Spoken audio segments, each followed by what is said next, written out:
Hello and welcome to this live Metal Gear Solid 3 Snake Eater Any Percent Very Easy Speedrun tutorial. That's a mouthful. This tutorial is designed to teach you how to get into Metal Gear Solid 3 Snake Eater by playing the easiest difficulty, very easy.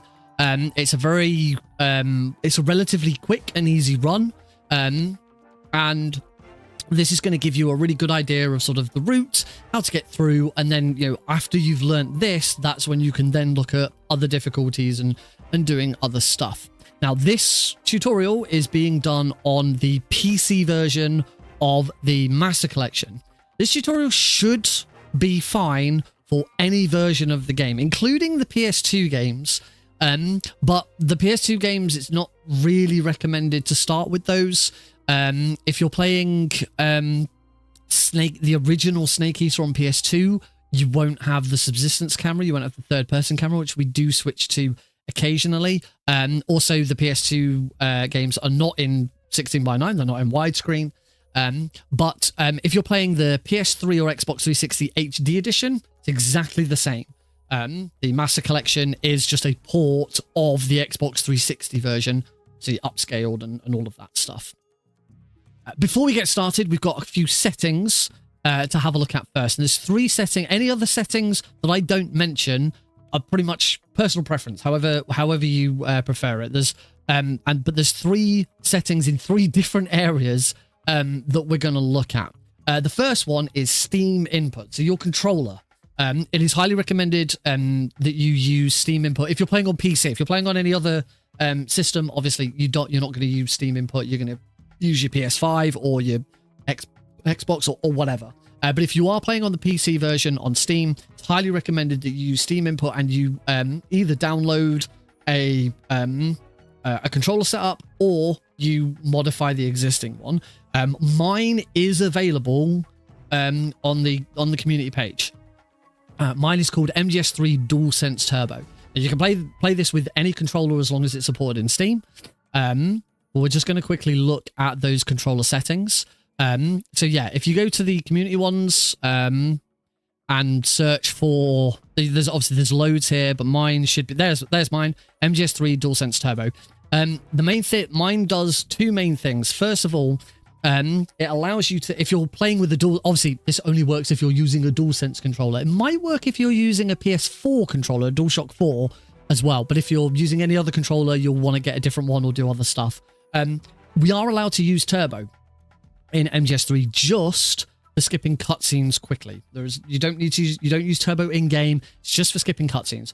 All this does is it means when I hold the trackpad down, X is now on turbo. So whenever I want to skip a cutscene, I hold the trackpad and hold X. There's lots of other things a lot of other people have like L3 set to it or the start button set to, there's other things you can do. If you don't want to do that, you don't have to use turbo. That's absolutely fine. But there is one thing that you should do. So I'm going to go back to my actual controller and edit the layout. And what you should do is, at the very least, go to joysticks, go to the left joystick behavior, click on the little cog there, and here under dead zones, by default, if you're using the Konami's default layout that they provide, there will be a dead zone set. You should override that and change it to no dead zone. If you don't do this, you will find it quite difficult to aim precisely in first person because there is a dumb dead zone set where if you move the analog stick slightly, then it won't detect it. You have to start moving it further away, and that therefore speeds up the acceleration of Snake moving. So if you want to be able to, it's not as important and very easy. It's more for like extreme, European extreme, when you need to be aiming very, very precisely. But it's still very useful, and you should get used to using it like this. So absolutely switch off dead zones. If you want to use turbo, you can do. And I say, if you've got a DualSense, you can download my controller profile from Steam. So that's the bit about Steam input. Next, the game launcher. This is the game launcher. The game comes in two parts, the launcher and then the actual game. There are some options that are only available in the launcher. There are some options that are only available in the game. The only option that you must have set, or is certainly recommended, I should say recommended. For some reason in the launcher, you can't use the D-pad. You have to use the analog stick. I don't know why. There are lots of options. The only one really that you kind of should change is if you go to screen, the very first option is resolution settings. For speedrunning, you should keep this at original mode. In the 2.0 update of the game, it was updated and gave you adjusted mode and custom, where you can customize like internal upscaling and all of that stuff. We're speedrunning. We want the game to run as fast and as smooth as possible. Keep it at original mode. It still looks fantastic. It doesn't... I barely notice any difference anyway. Windowed mode, obviously, that is your own preference. Any other setting in all of this is all your own preference. You can change button icons. You can change the language. You can watch the credits. You can change the audio. You should play with audio. I think subtitles is in game. It is recommended you have subtitles on, but that's more personal preference. So once you've done that, game selection. It doesn't actually matter which version of the game you play. Save data is not compatible with the Japanese version. So if you want to play the Japanese version, you won't be able to use those saves on the European and North American. But you can swap the North American and European. It doesn't... I use the North American version. It really doesn't make any difference. They all run at 60 frames per second. There's no real difference. I don't really know why they gave us... I understand why they gave us the Japanese version so you can play it in Japanese, but it doesn't really make a lot of difference. So we're going to start the game. The game will close and then reopen as the executable. So I now have to tell OBS to now look at the new executable, which will do it. Well, there we go. Does it in a second. I actually use a mod that you can get on Nexus Mod Manager, which gets rid of the launcher. It just I tell a file in the game files which settings I want to use, and it bypasses the launcher. And as soon as I launch the game from Steam, it just opens Metal Gear Solid 3. You don't have to use that, but it's very much it speeds things up quite significantly. And I really enjoy using it. I actually use it for all the Master Collection games because it's very, very helpful. It used to be more useful when we didn't have all of those resolution settings. It was more useful for changing those as well. But since those resolution settings have come in, you don't really need that. Right. Now that we're in game, the final option that you shouldn't change is the third-person camera. Now, this is set to third-person by default, so that should be fine. But if you want to change any of these other settings, you absolutely can do. Personally, I change camera up down to reverse because I'm a weirdo and play in inverse. But this should be set at third person view. Do not change it. With third person view, you can freely swap between the Snake Eater and Subsistence camera. I'll explain what those are when we get into it. If you change it to normal, you will be locked to the Snake Eater camera, and you won't be able to change them. Now, we run most of the game using the Snake Eater camera, but there's a couple of moments where it is useful to swap to the 3D camera. So keep it on third person, and when we get into the game, the first thing, you can swap it on the fly. You don't have to like go into menus or anything. You swap it on the fly just by pushing R3 or right stick click, whichever you want to call it. I will obviously be referring to a lot of stuff by the PlayStation controller. Obviously, if you're playing on an Xbox, you'll use Xbox controls. If you're playing the Switch version, good luck to you. It doesn't run very well on the Switch. I wouldn't recommend speedrunning the Switch version, but you can if you want to. Every other setting is kind of your own preference. I would suggest you keep captions on because they can be very helpful for a couple of moments, which I'll talk about later. But you don't have to have, if you don't like having captions on, then you can do without them. I just find it is useful. There are a couple of triggers that are actually can be kind of helpful, although one of those is on European Extreme, so we won't be touching that on here.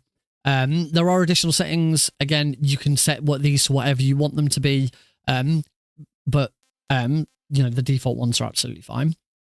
So we can actually sort of get started. One thing to note, when you finish your very first run of the game, make sure you save it, because you have a very, very slight speed advantage if you play New Game Plus. It really doesn't make that much difference.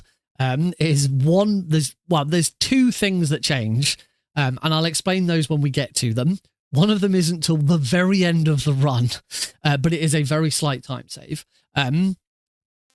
So ideally, you want to be loading a game and doing a New Game Plus run. If you don't have a load already, just do New Game and you'll be absolutely fine. I'm going to do New Game to show you. But this is all you do. So you see my very first save is a very easy save, and it says Operation Snake Eater completed. If I clicked on that, we would start a brand new game. You can't change the difficulty of a save. Other games in the series did allow you to do this. So if you complete the game on very easy, you can't then do New Game Plus on extreme. When you load this save, you are running on very easy again. Also, I'm pretty sure European Extreme at the very least is locked until you complete at least one run on any other difficulty. I think there might be some other stuff. We are going to do New Game. If you do New Game here, it doesn't actually matter which one of these you select on this difficulty. It really doesn't matter. If you intend to run other difficulties later, you'll want to select I like MGS3, so maybe get into a habit of doing that. I'm going to select very easy, and the timer starts the moment you select the difficulty. So we are off. We start with an unskippable cutscene. After the end of World War II, voiced by David Hayter. Split into two, East and West. This marked the beginning of the era called the Cold War. And then, of course, the very first thing you want to do is you want to be holding your Turbo X or just mashing X. When you get into any codec, swap to just holding triangle. Triangle skips through codecs very quickly. So Turbo X skips through cutscenes. So Turbo X for cutscenes, holding triangle for codecs. Right, so we start here, and we are currently in the 3D or subsistence camera. That's what you might hear people refer it to, the 3D or subsistence camera, because we can go over the shoulder, we can go all the way around.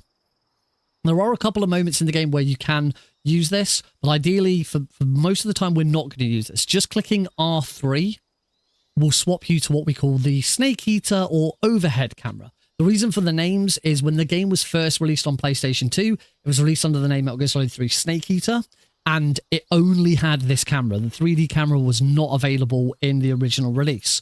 When it got its re-release with all the bonus content and extra stuff, which was released as Metal Gear Solid 3 Subsistence, that added in the 3D camera. So that is why you'll often hear people refer to these as the Snake Eater camera and the Subsistence camera. Tapping R3 will swap between them. As I did before, if you go into the settings and change third person to normal, you will be locked in this camera and you will not be able to swap between them. Basic movement, Snake runs using the analog stick, obviously. If you hold the analog stick gently, he will walk very slowly. If you move using the D-pad, he will sneak, and guards will find it very difficult to hear his footsteps. However, we're not really going to be sneaking any point. Alerts don't really make a lot of difference in this run. Other buttons, X is crouch, hold X, and Snake will immediately go prone. And if you're running and you push X, Snake will roll. If you are running and you hold X, Snake will roll and immediately go into prone. Square is the fire button, which doesn't do anything because we haven't got a weapon yet. I do have a knife, so I can equip a knife, and Snake will use his knife. We won't be using that knife. Circle is the CQC button. Just tapping it will do a punch kick, which we may occasionally use. Holding it whilst next to an enemy will grab them and put them into CQC. We'll talk about that if we ever use it. We do use it at least once in the run, but it's not as prevalent in very easy. Triangle is the action button. So whenever you need to do some sort of action like climbing over objects, so that is done with the triangle button. Climbing up trees, we'll do that in a second. And there's a couple of other things you use the triangle button for. R1, first person, move. You don't use the, you can use the right analog stick in first person, or you can use the left analog stick. Because the right analog stick was not always available for Metal Gear Solid, I have always used the left analog stick. So like Metal Gear Solid 1, you couldn't use the right analog stick at this point. I've always used the left analog stick in first person view because it's not like a proper FPS. You can't move in first person. You stand still. So I've always used the left analog stick for looking in first person. But you can use the right analog stick if you prefer. It is completely down to your choice.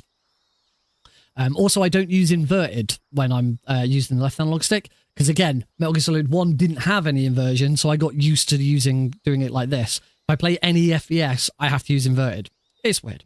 L1 is to aim at an enemy. We can't really do much with this until I've got a weapon. And there's an enemy to look at. So it's L1 will cause Snake to strafe. Also, I can't really show that here. L2 and R2 are your menus. So the R2 is the weapons menu. And tap is equip, unequip. There is no, unlike Metal Gear Solid 2 and later games in the series had like a cycle, there is no previous. So Metal Gear Solid 2 and the Twin Snakes, for example, you could switch on a thing called previous, where if I've got the knife equipped and then equip the RC mate, you can swap between the RC mate and the knife. That doesn't exist. For some reason, they removed it in Metal Gear Solid 3. Metal Gear Solid 3 is just the old default of on-off. There is no cycle, there is no toggle, it's just on-off. When I go back to the knife, I have to open the knife. Same with the weapons on the left. Sorry, that was the weapons. Same items on the left-hand side. I only have the revival pill at the moment, which you can't actually equip. But L2 does exactly the same thing. Select opens your codec, which we will use. Start is obviously the pause menu, which we will use because there are some menus in here. Right stick, I've already explained, swaps the camera. Left stick click does various things depending on like what weapons you're using. The main thing that we'll use L3 for is to ready and unready your weapon. So for example, if I've got a gun out and I've started aiming with it, I can hit L3 to lower it without shooting. When you've got the knife out, it stabs. We won't do that because we're not going to use the knife. I'm going to put the knife away. So that's basic movement. Very, very straightforward. So we started the room here. In fact, I'm just gonna quickly take a death, just so that we can actually start again and I can actually show you what we do. So from starting, you want to run up this ledge, roll up these ledges because it's quicker to roll. Want to roll off the edge here and then climb this tree using the triangle button. First objective is to collect Snake's backpack, which is there. Move over to the backpack, hit triangle, Snake will drop, and we are treated to a codec and a cutscene. So codec first, so hold triangle to skip the dialogue. And as soon as that's disappeared, take a little while, Turbo X, and move on. So roll up this little hill and roll. You always want to try and roll into scene transitions. Because it's much quicker to roll into them than it is not to roll into them. There we go, Swampland. So now we're in Swampland, and for Swampland you want to run through the jungle. You've now got a weapon equipped, which is fine. Keep your weapon equipped. You can roll up these little hills if you want to, and you're going to get to this area here. You want to get past these crocodiles, and you want to get past them by running over their face. So for this one, I'm going to run over the face. Don't go, make sure you're running over the face because they don't have as big a swipe range. If I go sort of over the middle here, I could get hit by the tail like that. So don't always go over the face. They won't hit you. They can't get you. And then roll over here, roll to here, over the, oh, see, and that's why you always try and go over the face. So go over the face. Roll over that swamp. Make sure you roll over these because otherwise you go really slowly and eventually Snake will sink into the mud. And he will die. In fact, I think I might... Oh no, I'm out. So roll over and then again, roll up hills. It's much quicker to roll up hills like this. You don't want to be constantly rolling, though, because that's not faster. It's about to move into the to the next area, so roll into it. We've got a cutscene, so Turbo X, into a codec.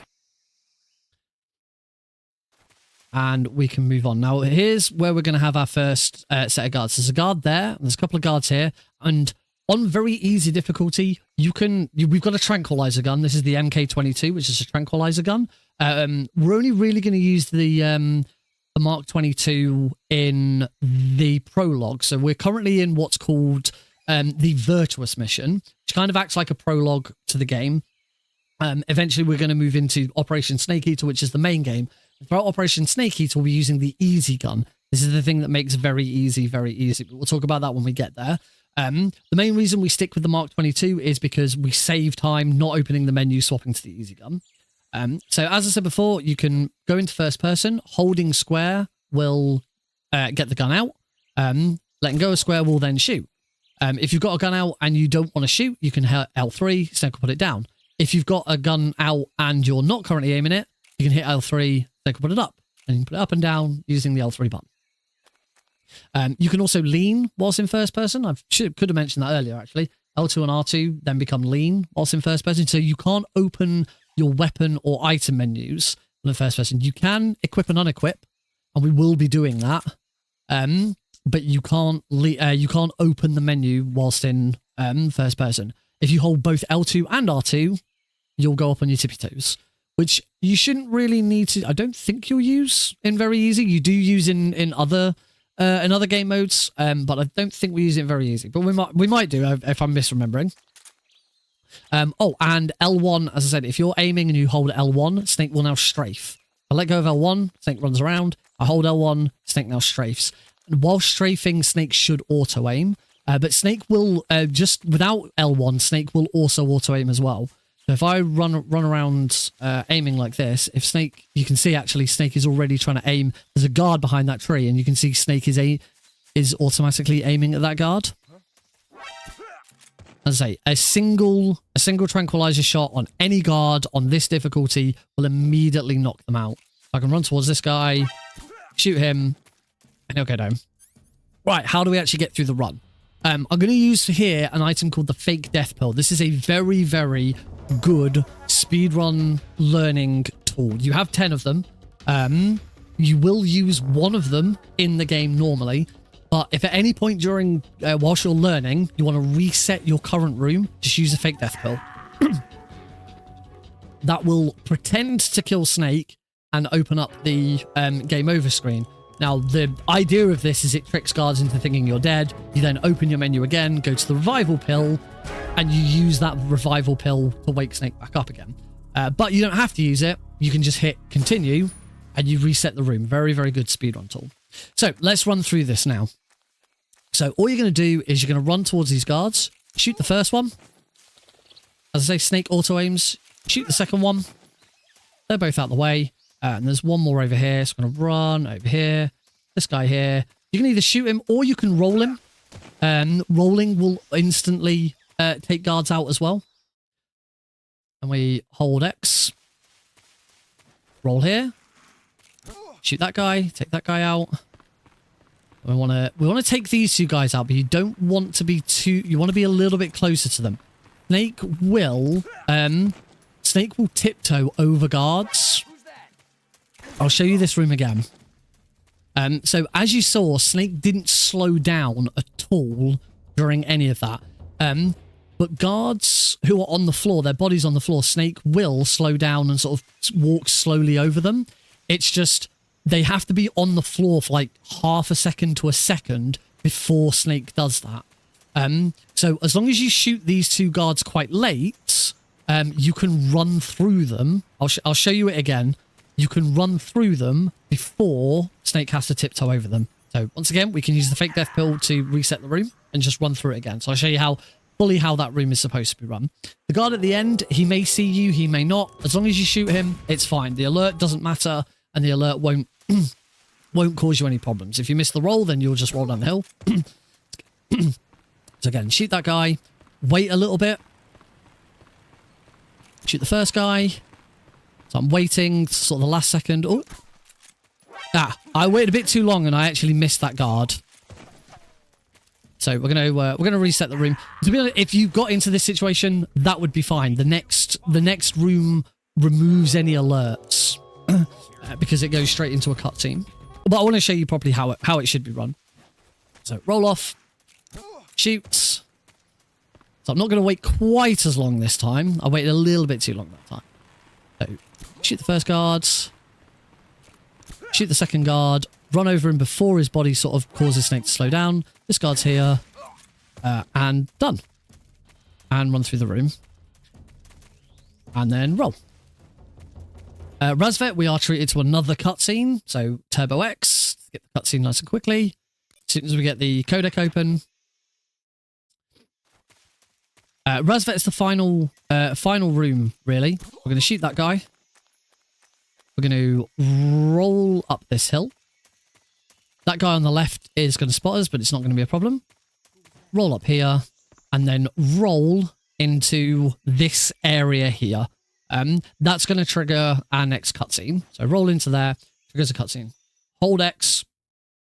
Snake is now going to rescue Sokolov. Unfortunately, it's all going to go horribly wrong. The Ocelot unit's going to turn up. There's going to be an awesome cutscene where Snake takes out the Ocelot unit, and then you're presented with the aftermath. So from here, roll over these guards. So these guards are on the floor here. The Snake's going to tiptoe over them. So as soon as you start moving, roll. One thing before we fit, because we're about to finish the Virtuous mission, there is one thing that I haven't talked about with the camera, and this is kind of important. We've talked about the fact that we don't really use the 3D camera, tend to use the Snake Eater camera as much as possible. The reason for this is if you use the 3D camera, it means that you have another thing to have to manage. So you have to make sure that you're, for just sort of general movement, it's not a problem. But for any sort of tricks, like even this roll could be a problem. Like for this roll, not only do you have to make sure you're moving in the right direction, you also then have to have the camera in the right direction. So because my camera was slightly off in the wrong direction and my movement wasn't quite right, instead of rolling towards this little hole, I've rolled towards the this column instead. Whereas if I'm in this camera, I know I just need to hold down left. And there we go, we're done. That's an example where it really wouldn't make that much difference, but there are some speedrun tricks where you really don't want to have to be managing another thing. You can move the camera around like this, but it doesn't really change Snake's movement. This just sort of gives you, it's nice to sort of be able to move it around and see where you're going. Yeah, much easier to stick in this camera so that, so that you're not sort of burdened by another thing to have to manage and control. So we're going to roll into back into Dolinovodno. Some more cutscenes and some more codecs. Get through those. And we are now going to play a little game of Trauma Center. So the moment you finish that previous codec, hold start. You hold start, you'll immediately come into this menu the moment you get control. This is the cure mechanic within the game. So Snake will get injuries throughout the game that you're supposed to cure. Apart from this one, and one more later in the game, we're kind of going to ignore the curing.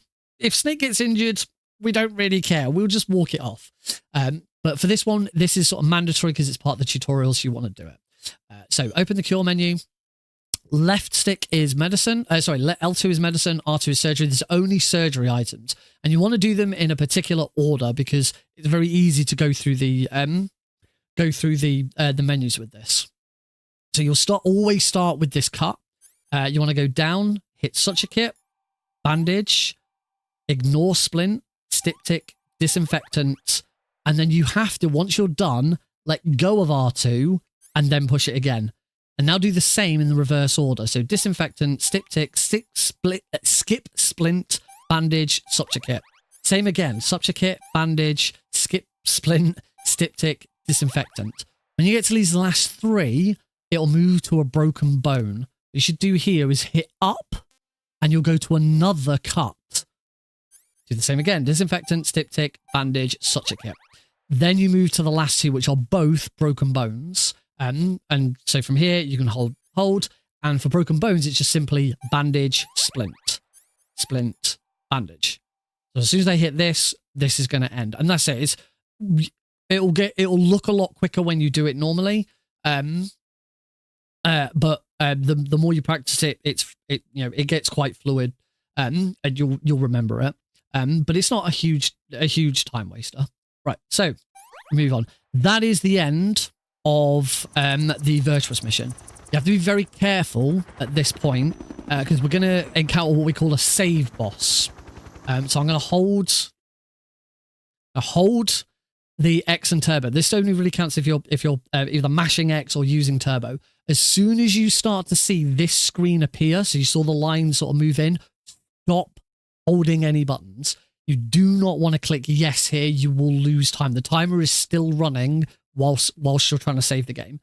Always go to no. You don't want to save it. Obviously, if you're learning and you haven't got any saves yet, save it. But when you're actually in the run, you want to hit no. And that is going to take us into Operation Sneaky. So we're going to, again, hold Turbo X, until we get into the codec. Skip through the codec. We are now in Operation Snake Eater. This is the main portion of the game. It takes place 2 days later. Snake is back in. He's got a different outfit on. And we do have some weapons. We're going to lose some of those weapons, but we still have the easy gun. We're going to talk about the easy gun in fact, let's talk about the easy gun now. You wouldn't get it out yet. You get it out in a future room, but let's talk about it now. The easy gun is what makes the very easy difficulty very easy. This thing is completely broken and allows you to do this run very, very quickly. So here it is, special silent tranquilizer gun. Press square to aim, release to fire, keeps camo index high, and recovers stamina when equipped. So this thing does a lot. It is only available in this difficulty unless I think you can unlock it for other difficulties. You're not allowed to use it in any other difficulty if you do unlock it. First thing immediately that you'll see is my camo index is now blue and has gone to 80%.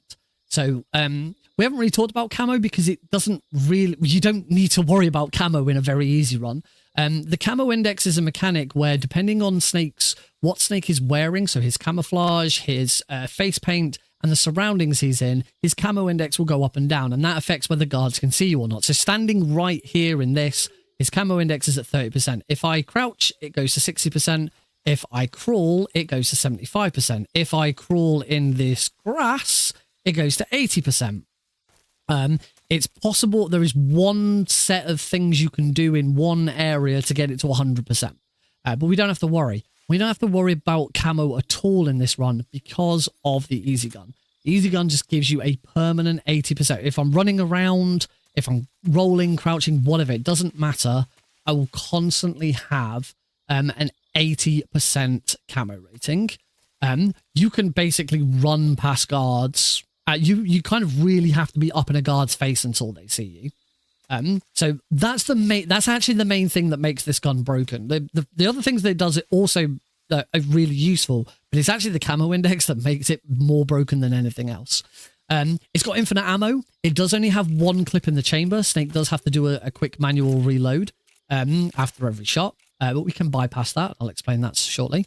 It's a tranquilizer. It's a one-shot tranquilizer. You can shoot a guard anywhere on the body, leg, arm, wherever. It will instantly knock them out. In later difficulties, tranquilizers take longer to knock a guard out depending on where you shoot. If you headshot them, they go out straight away. But if you shoot them in the leg, it'll take a few seconds. Very easy. It doesn't matter where you shoot them. Again, particularly with the tranquilizer gun. The tranquilizer gun will also restore your stamina. Normally, you would restore stamina by eating food. So there's a snake over here. So there are animals and plants that you can shoot and kill and take, and you will eat those to regain stamina. You don't need to do that because we've got the easy gun. The easy gun replenishes your stamina automatically. It has a zoom function. So whilst you're aiming with it, if you hold L1, you'll then do a little zoom in. It has a laser sight, as you can see. It can randomly heal injuries. Not very often. There's kind of one time where it might be useful to do that, but it doesn't really make a lot of difference in this category. We call it an angel heal, but it is random. I think that's it. I'm sure I've missed something. Oh, it's silenced, so guards won't hear you shoot it. You can use CQC with it. I can't remember if I'm sure I've missed. I always forget something about this gun because it does so much. I'm gonna quickly double check because I can never remember. Let's see if there's anything else that it mentions. Also equipped with an internal laser sight. When equipped, causes stamina to recover faster. Keeps camera sight. Also eliminates foot. There we go. I told you there's always something I forget. No footsteps sound while you're using it. So you can run right up behind guards and they will not hear you. Yeah. As I said, does a lot and makes this completely broken, but it makes this a very, very easy difficulty to get into. So we won't actually have it out here. We're going to run over here. We want to roll. You can roll over this log. That's slightly quicker to roll over the log. But we're going to run into here and roll into the next area, Dremuchi North. And here we're just going to do a bit more running. Roll off this edge. It's always fat. If you're ever coming up to a ledge like that, it's quicker to roll. We'll roll over this little hill. And we want to roll into this cutscene. So roll about there. Hold turbo. Skip through this. And we're going to skip through this. And now we're now actually in game. This is the point where you then want to equip your easy gun when we start moving. You're going to run forwards. There's going to be a couple of guards ahead of you. So just shoot them. Quick tap. Shoots both of them. Make sure you don't walk over their bodies. And I should try and use this opportunity to show you just how powerful the 80% camo index is. I can show you this in this room because actually we do this a lot here. So back into, you may recognize this. We're now back where we were in the previous area. So there's a guard here. Guard still can't see me. The guard has now realized someone's there, and now there's the alert. That's how close you can get to guards at 80% camo rating. And for this guard in particular, we are going to use that. We don't need to. You can shoot this guard if you want to. You don't need to. So we're just going to run through with the easy gun and just run past this guard and just watch how close you can get to him. Oh. Okay, I was a little too close there. You want to kind of be not hugging the tree on the left, a little bit closer than that. Sorry, a little bit further away, not quite as close as that. So, roll off the edge again because it's quicker to roll. There we go. That guy kind of realizes someone's there but doesn't see you. That's the power of the gun. Whilst you're on this bridge, it is quite rickety, so if you go too far over to the edge, Snake will fall off, so make sure you're staying in the middle of it. And that's it. There's another guard over down there, but we just ignore him. Just run into and roll into the next area. So always try and roll in, because it's slightly faster. Snake accelerates quicker when rolling, but he deaccelerates at the end of a roll, which is why you don't want to keep rolling all the time. Unless you're going uphill. Rolling uphill is very helpful. All right. So, we are going to go right back to where we were before, to Sokolov's area. But for this one, we need to go into the door. As soon as the camera changes, run back out again, and that's going to trigger this. There is another save boss here. So you're going to skip the cutscene. It's going to be a codec. Skip another cutscene. Stop.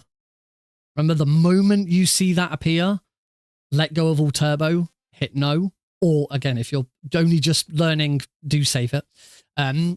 Hit no. Again, hold.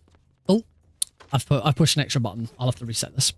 Because we're going into the first boss. This isn't really a boss, because it's a set of guards. But this is the Ocelot unit. And there's a couple of different ways of doing this. I'm going to show you an easy way and a really cool way. Oh, and I've hit exit instead of continue. That was silly. So I do just need to. I hope I have a save. I don't know why I hit exit. Never hit exit. Always hit continue. most of my saves on here are for European Extreme. But I definitely have a save for the Ocelot unit. So we should be fine. It is worth noting that Metal Gear Solid 3 is single segment.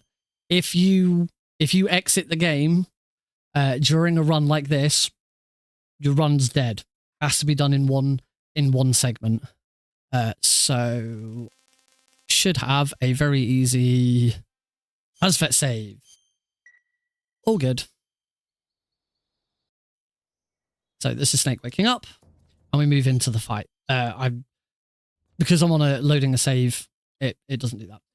The first thing you want to do is you want to go into your backpack and organize.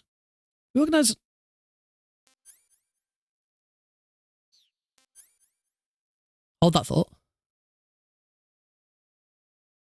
No, I'm thinking of European Extreme. On European Extreme, the first thing you do is you organize your backpack. Don't need to organize your backpack on very easy. So, I'm just gonna use a fake death pill, reset the room again. It's worth noting, I think I am now running on New Game Plus. We'll find out later. So, this is the easy way of doing this fight. So what you don't want to do is get up onto this bed, equip the easy gun. You're going to roll through the window. There's going to be a guard here. Shoot him. There's a guard up here. Shoot about there, and then shoot him. So make sure you shoot the wall. The reason we shoot the wall is because guards in this game have what we call SOP. The SOP is a mechanic that is explained and used in Metal Gear Solid 4. The guards in MGS3, actually, their AI kind of has SOP. If you affect one guard, particularly in this fight, it affects all of them. So by shooting that wall, the guard who was on the roof looked at the sound, was like, what was that? Every other guard in the room has now been alerted to the fact that there was a noise there, and they're now running over to investigate. So that's why you shoot the wall first, then shoot him.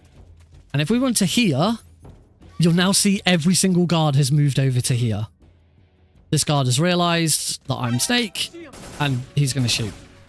Now, obviously, that's not what we're going to do. I'm going to reset the room just so that I can show you this now quickly. All you're going to do is move slightly forwards, unequip the easy gun, swap to your stun grenades, which will be in your inventory. So as soon as the fight starts, holding R2, up on the bed, roll through the window, move to here, shoot that guard, turn around, distract that guard. I'll distract all of them, shoot that guard, move up to about here, whip a stun grenade, throw it, and that should take out all of the guards. There's one guard left over. I think for that, I probably wanted to move a little bit further forwards. The only reason I moved over here is for the fight to finish, you have to be in this area. You have to be in this area over here for the fight to end. So I'm just moving out of the way of that so that the fight doesn't end and I can reset it. So I'll knock that guard out. So if there are any left over, shoot him with the easy gun, run up and knock him out. All I did to grab him was hold circle and a direction. And it immediately throws and knocks them out. So as I say, the fight is over, but we're not going to trigger the next scene until I move over there. So I'm going to use a fake death pill so that we can start the fight again. Hopefully, I'm going to do that again and show you it nice and quickly. So as soon as the fight starts, hold, easy gun, roll through the window, shoot that guard, move to where he is, shoots. It's about here. For a stun grenades. It's about there. I'm going to run forwards. That should take out... It still hasn't taken out that guard. I wonder if I might be alerting the guards a little too early. Just try this. We'll try this one more time.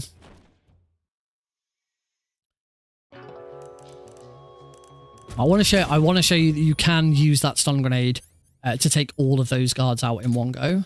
So again, run. Shoot him. Distract. Shoot him. Let's let these guards come over a little bit further.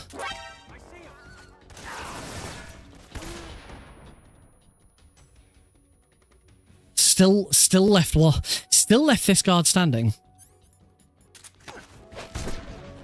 But it can be done. You can take out all of these guards just with that one stun grenade. But you want to be fast. I actually don't know if you can do this method on normal difficulty.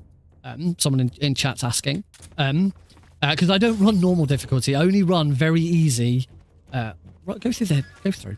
I only run very easy and European extreme, so I only know the strategies for both of those. Shoot him. What's about here? I'm going to do a larger throw there and throw it a bit further. I think that was it. Ah, this guard hadn't moved over, but that's because I kind of messed up rolling through. Stuff like that. So, now I'm going to show you the other method. There is a faster method of doing this fight. It's a bit trickier and it requires some good a keen eye, but it is over a lot faster. It uses 2 stun grenades. So what you do is, instead of going to the easy gun, equip stun grenades, turn around, look to about here, and just toss a stun grenade through the window. That wasn't a very good throw. It hasn't actually gone through the window. You shouldn't need an overarm throw. Whenever you're throwing any sort of throwable, a tap will make Snake do an underarm throw, and holding, you'll have to hold for a second. In fact, I can show you what it looks like. If you hold for a second, you see Snake sort of moved into an overarm. That's what Snake will do. So throw a stun grenade through the window. This probably won't work now because the timing's off. As soon as you come through the door, you want to throw another stun grenade. You're going to do an overarm throw. And the way that I line this overarm throw up is my stun grenade icon on the right-hand side. I line that up to about there. So you can see the G of the in stun grenade is kind of slightly, there's like this bit of wooden wall here. There's a bit of wall that's like broken wall going up. So that's what I use as my indicator for this. I put it about there, and then hold and throw. Now the timing for this is all off because I didn't do this very quickly, but if done correctly, that should take out every single guard. So I'm going to try and do this quickly now to show that it works. If you struggle with this, just do the other method. It doesn't save that much time. So stun grenades, throw it through the window. As soon as we open the door, out there, throw. And if that's done correctly, enemies should drop to 0. There you go. All enemies are now taken care of. Obviously, the fight doesn't end until I move out. What you do is as long as you're confident you'll get it, the moment you throw that second grenade and it's gone, you will then not go this way. You'll then go back inside to here, roll out the window. Just do that one more time, and I'll show you it with the roll, because then that should be it. We should move on, and the fight's done. Those are 2 different methods of taking out the Ocelot unit. Okay, one is a lot easier than the other, but the throwing the grenades method is a lot faster. You just have to be very good at aiming that second grenade. So, grenade through the window. That didn't go through the window, so that's not going to work. You want to make sure you're aiming quite high up. Takes a little bit of, as I say, takes a little bit of practice getting both of these throws down. I haven't done this category in quite a while, which is why I'm a little bit out of practice. So, through the window. Make sure you don't climb on the bed. Aim about there. Throw, and then I'm going to run through the window, and boom. Fight is done. That is the fastest way of doing that fight. Hold turbo. That is the fastest way of doing that fight on very easy difficulty. Very, very, very, very fast, but you need good timing to throw that first grenade through the window, get round. Don't climb up on the bed. If you climb up on the bed, guards on the outside will see you. So go around the bed, through the door. The moment you get in through the door, do that second throw. If you can't do it, then work on the other method first. All right. So that's the Ocelot unit. That is your first boss defeated. From there, we just want to leave. And the easiest way of leaving, roll over that little bit of wall. If you're ever going to change weapon, it's usually a good idea to try and do it whilst you're rolling so that you don't lose any momentum. We do need to swap to the easy gun. We're going to move into Chyornyj Prud. Chyornyj Prud here. We're going to run up to this crocodile, and just before we hit the water, roll over him. I'm going to swap to the easy gun. The easy gun will also help you swim. I think. No, I don't think that's... you may have heard some noises there. This little sort of sucking noise. Those are leeches. If I go to my cure menu, we've now got leeches a leech attached to us. Because we've got the easy gun out, we want to keep the easy gun out as much as possible. Leeches will slowly drain your stamina, but the easy gun counteracts it and stops your stamina from depleting. So you don't need to heal the leech. If when you're first practicing and first learning, you're finding your stamina is still going down, you're not remembering to keep the easy gun out, get rid of the leech. In other difficulties, you get rid of the leech straight away because otherwise it's a complete hindrance to you.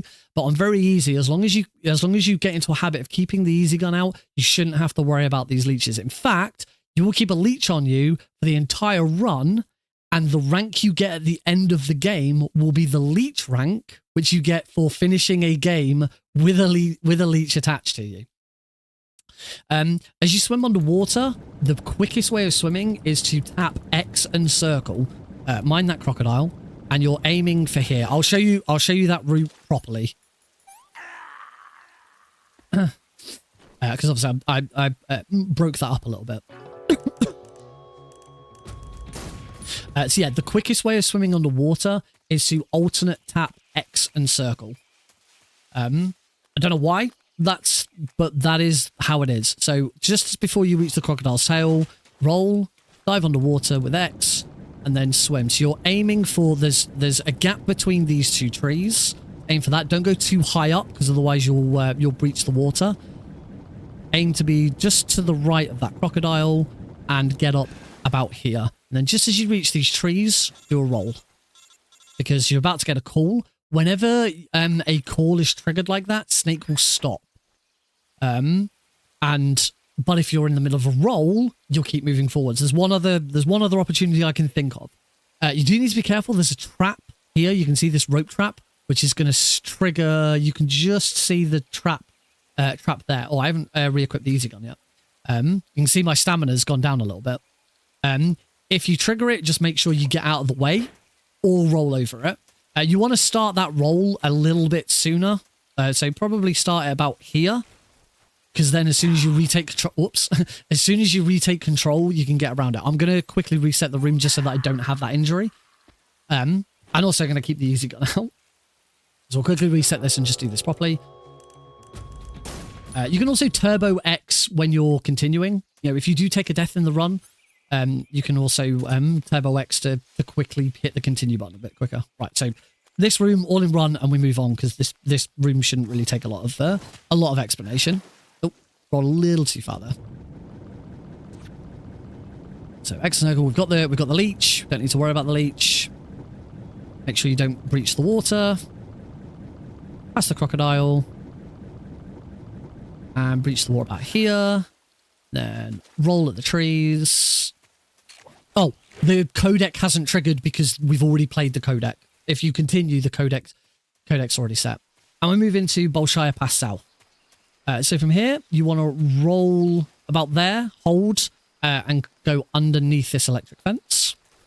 Come up. Now, there are some mines in here, so you need to be able to move around them. There's it's a relatively precise move, but there's another one there, there's another one there. So what you want to do is you want to kind of hug these trees and sort of go like that. And be above that one. There's another hole in the fence there. I'll restart this room in a second to show you. There's some dogs. The dogs, just like guards, don't really care because we've got 80% camo rating. And you'll run over here. If you do get hit by a mine, keep going. The caution isn't going to cause you a problem. Onto here, there's a hole in the fence. Roll through that. As soon as you get to this log here, roll, hold X. You're going to go under here. Climb. Be careful when you're climbing up out of these. If you climb too quickly... in fact, actually, if you climb too quickly, you'll hit the electric fence. There's another trap there. Either run round it or roll over it. Doesn't matter which. And then move on. Right, I'm going to quickly show you this room where I don't get hit by a mine. So you can see the line. But as I say, if you do get hit by a mine, you do get a caution, just keep going. It's not going to cause you any problems. So, from here, roll. Oh, mistimed that roll a little bit. Or just walk up to it. It is slightly quicker to roll. Make sure you're well past the fence. As I say, hug this tree. And then as soon as you get to there, aim for that tree and go around it like that. And you won't hit any of those mines. Make sure you're clear of the fence. Run past it. You can run like right up close to this dog and he just doesn't care because our footsteps are silenced thanks to the easy gun. You can roll up that hill or just run up it. Not that big an incline. Roll through the fence. Oh, sometimes it will move Snake into a weird position like that. Roll through. Roll that. And move up here and into Bolshaya past base.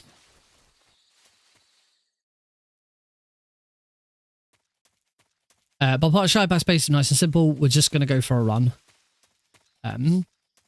But we are going to set up for the next boss. Just going to run all the way over here. There's a guard there.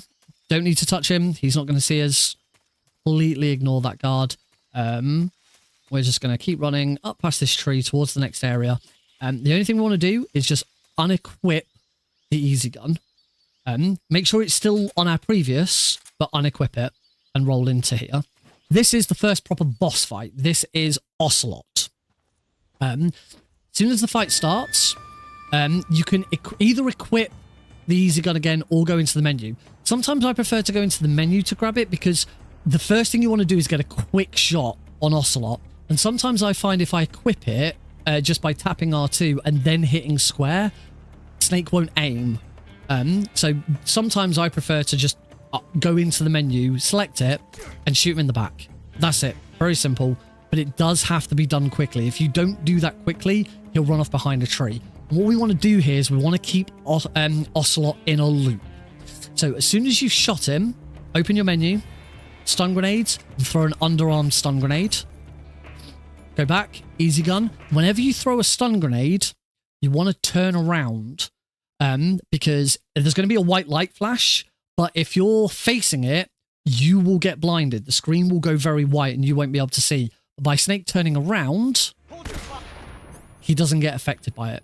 Turn back around, shoot Ocelot again, throw another stun grenade. Turn back around. Get easy gun out again. Oh. Shoot. Shoot.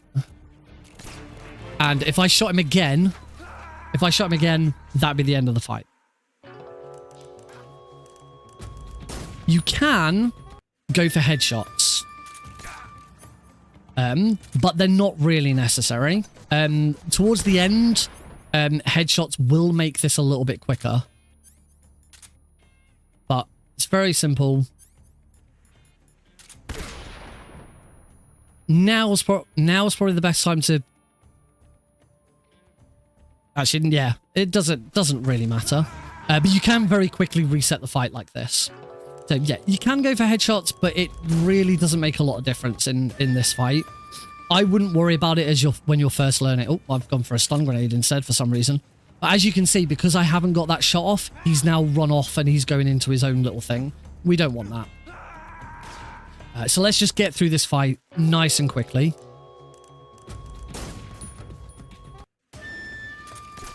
And that's what I mean there. You saw I shot and missed. And that's why sometimes I find I don't really like quick selecting the easy gun. If you've got no weapon equipped, the easy gun is always one down tap away.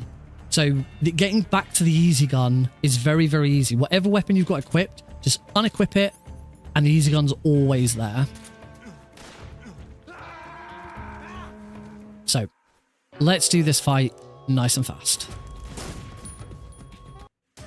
So, easy gun. Oh. Shoot. Stun grenades. Turn. Oh, should have unequipped the easy gun first. Shoot. Turn. Oh, I think I'm gonna have to aim. There we go.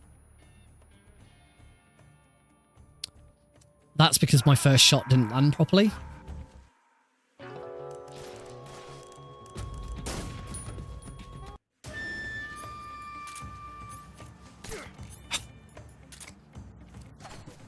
Sometimes Snake's aim in this is a bit weird. Like, if you do things a bit too quickly, he won't aim properly. We'll see this a bit more with another fight later on.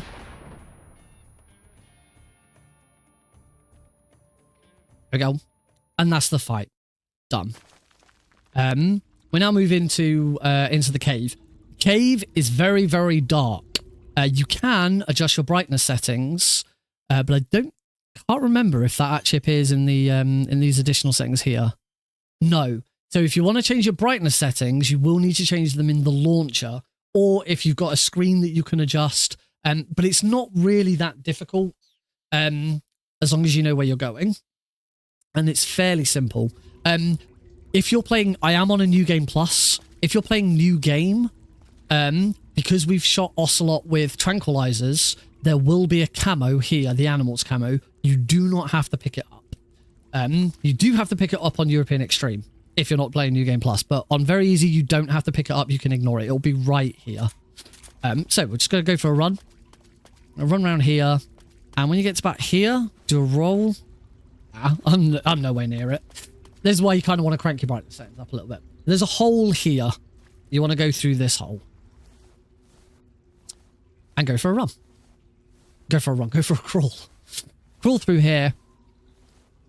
This is the only route through this. There's lots of different branching paths in this cave. To make sure you don't get lost, you always want to do this. You just go through this hole and up here. And that's it. There's a snake here. As long as you've moved quickly through here and you've not, like, moved around and stuff, that snake shouldn't bite you. If that snake does bite you, you really should cure it. To cure that snake bite, cure menu, medicine, and it's the serum. It's the very first one there. But that snake shouldn't bite you. Move to the north. The longer you stay in this room, Snake's eyes will eventually adjust. Excuse me. Snake's eyes will eventually adjust, and the screen gets brighter the more you stay in here. So, roll up here,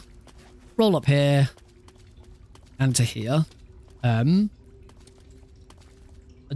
What I might quickly do, just so that you can actually see without me changing anything. I'm just going to quickly add a brightness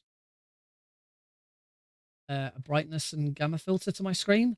Hopefully, that might just make this a little bit easier to see. No, that's worse. That's way worse. I used to do this, but it looked really weird. Never mind. Yeah. Crank your brightness settings up a little bit. But yeah, you're just moving north. Just keep moving north.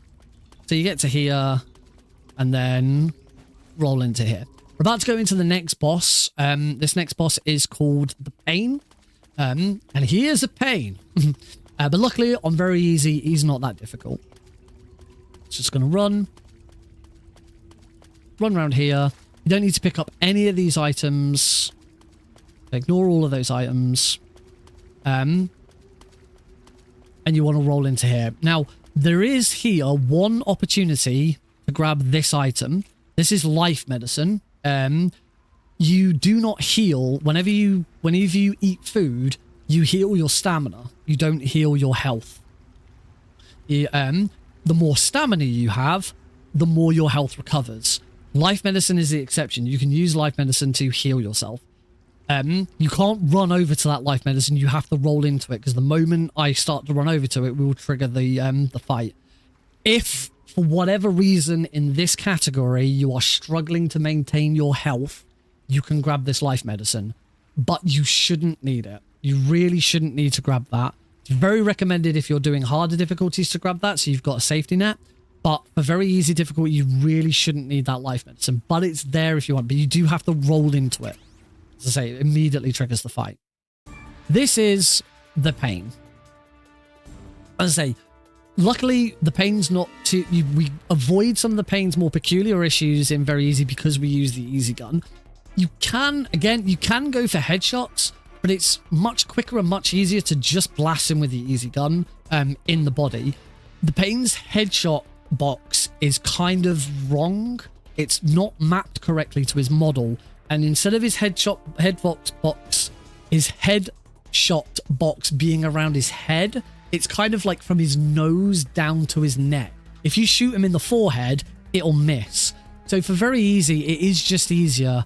Get the easy gun out, go into first person, aim at him, and just blast. And what we're doing here is we're doing a thing called quick reloading. I haven't explained yet because we haven't needed it until now. Every time you shoot with the tranquilizer gun, Snake will do this little reload. If you're not comfortable with quick reloading, you just do this. Just keep shooting him. So I can't shoot him right now. We'll reset this fight. Just keep shooting. I'm gonna get attacked by these. Quick reloading. Get off. Quick reloading is as soon as you've taken a shot, double tap R2 and you'll quickly reload.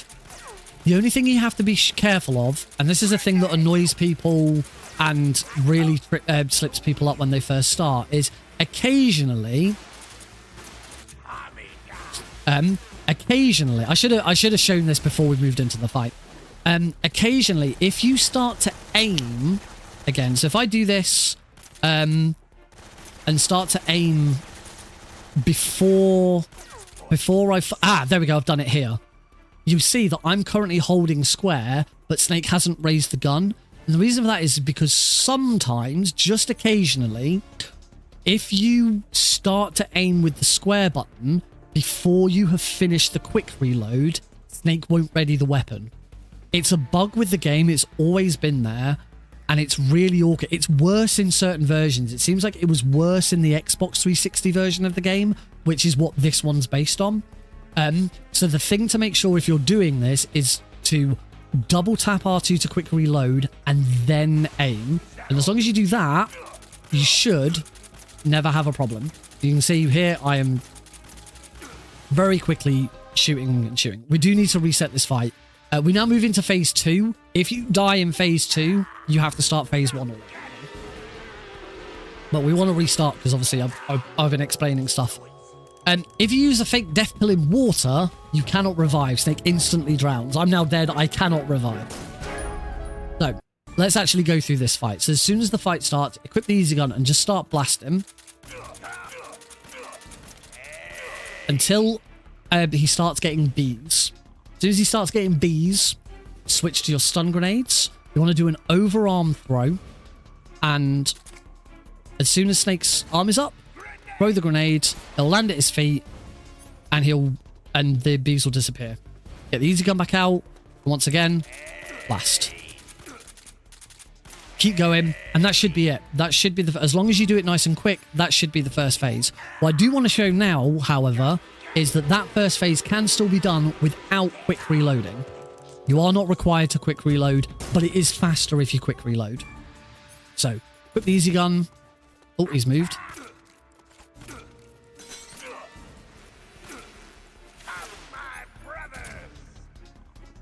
And don't try and switch camera. Don't move. Just stay like this. Sorry, I said I wouldn't quick reload. You can see how much slower it is.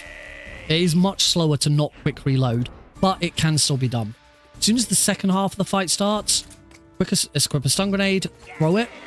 And what you want to do, he's throwing out these hornets, these bullet bees, he calls them. Which are gonna attack you. You saw a minute ago Snake got attacked and he fell over. For some reason in this version of the game, it's not present in all versions of the game, so if you're playing on the PS2 version, I don't think this works.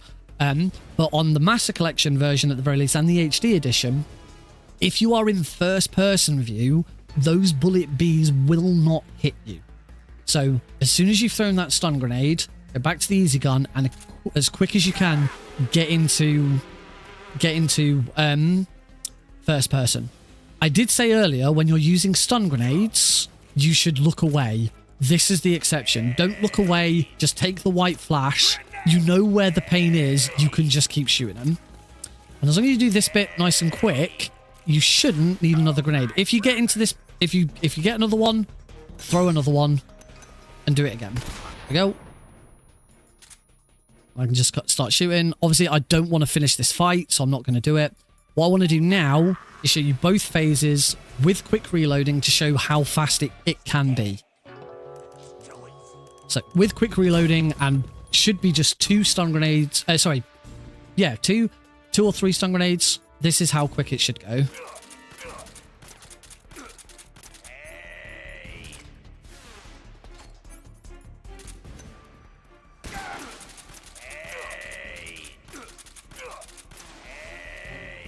Hold Turbo X to skip the cutscene. So you don't even need to move.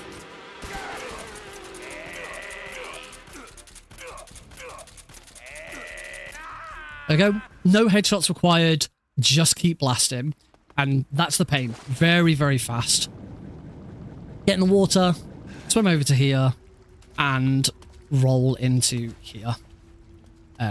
This section is a section I prefer to swap to the snake eater camera. There's a little ledge here.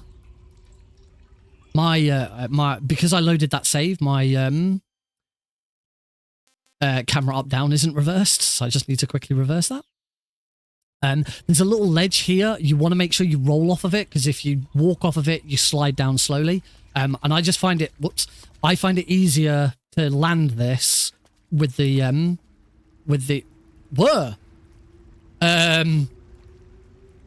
okay, apparently if you come back into here with the 3D camera and switch to the snake eater camera, it does. I have never seen that happen before.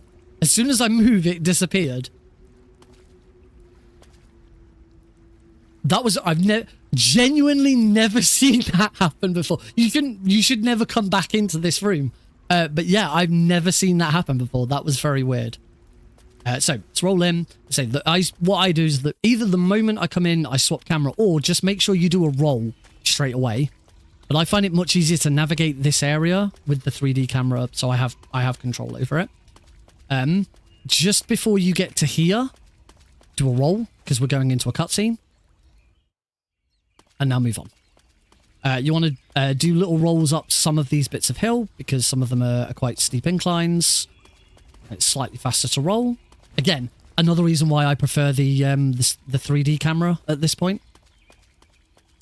Because it's a lot easier just to move around these areas. Like this, you kind of have to sort of like follow it. It's much easier here. Here, you want to roll to here. You want to roll to there. Make sure you land on here. And then now I usually switch back to this camera. And you want to roll into here.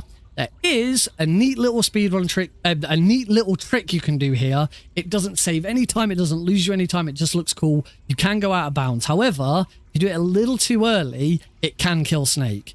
I haven't successful. I will go back and try it again. Basically, you roll out of bounds to the right. It's not a speedrun. You don't need to do it for a speedrun. It doesn't save you any time. It just looks really silly. And now, apparently now I can't do it. It's much easier running through from the start. I'll give it one more go. Let me move it a little bit further back.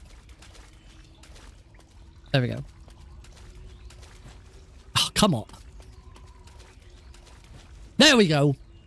And Snake drops down out of bounds. As I say, doesn't do anything for the speedrun. It just looks cool. As soon as you get in, hold X and forwards on the analog stick so you swim. And just swim forwards. Again, you're 80% camera rating. You don't have to worry about these spotlights. You've got an 80% camera rating. You won't get seen. You will start running out of breath and start losing health. Don't worry about that either. You've got plenty of health. You don't need to get up. Just keep on swimming, keep on swimming, keep on swimming. So you can see my health starting to go down. Don't care, doesn't matter. Keep swimming. Keep swimming. If you're worried about health conservation, then yeah, you can get up and go back down again, but it shouldn't really be a problem. And before you leave, you want to swap the M1911A1. This is a lethal gun because we need to shoot something. We need to shoot some explosive barrels in the next room. So equip that and roll into the next area. This is a very, very important room, and the first part of this has to be done very quickly. Not the next boss, but the boss after the next boss is called the End. And the End appears in this room. He's over there in this cuts. He's not actually there yet. He's an old guy in a wheelchair in this scene. He won't be in his wheelchair when we fight him later. But by shooting that explosive barrel there, you do damage to the End. And by doing damage to the End now, he will start with less health and stamina when we do his boss fight. So I'm going to skip. So we already have the gun. We already have the gun out. All we want to do is we want to shoot that barrel. And you can see, do that one. You can see the End's health has dropped by like a third.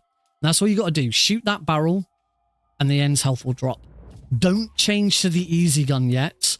We've now got a caution and the guards are going to call in reinforcements. We kind of want to stall those reinforcements by getting a guard to see us and like delaying that call. The reinforcements that come in have got shields, and if you try and roll through them or walk towards them, they'll bash you with the shield.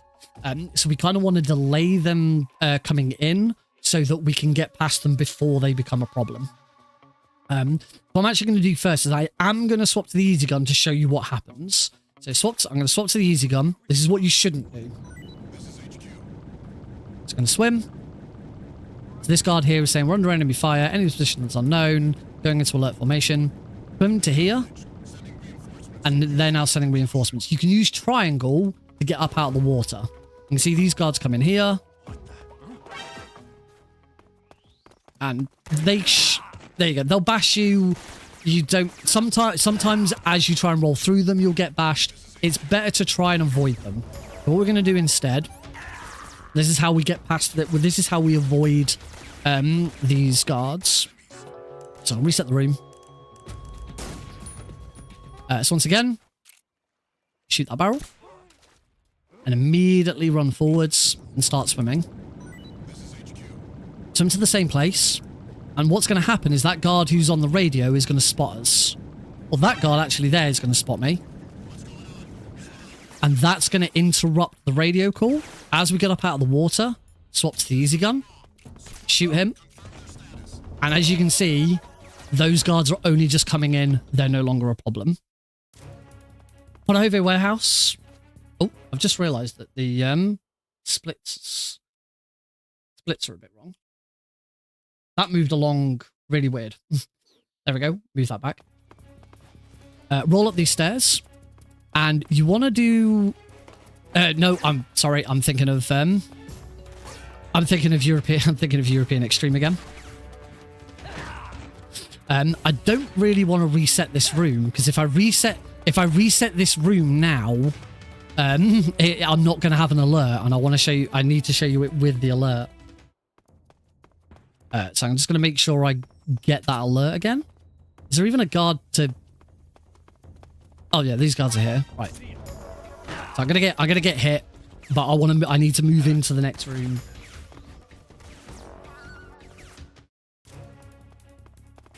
Right.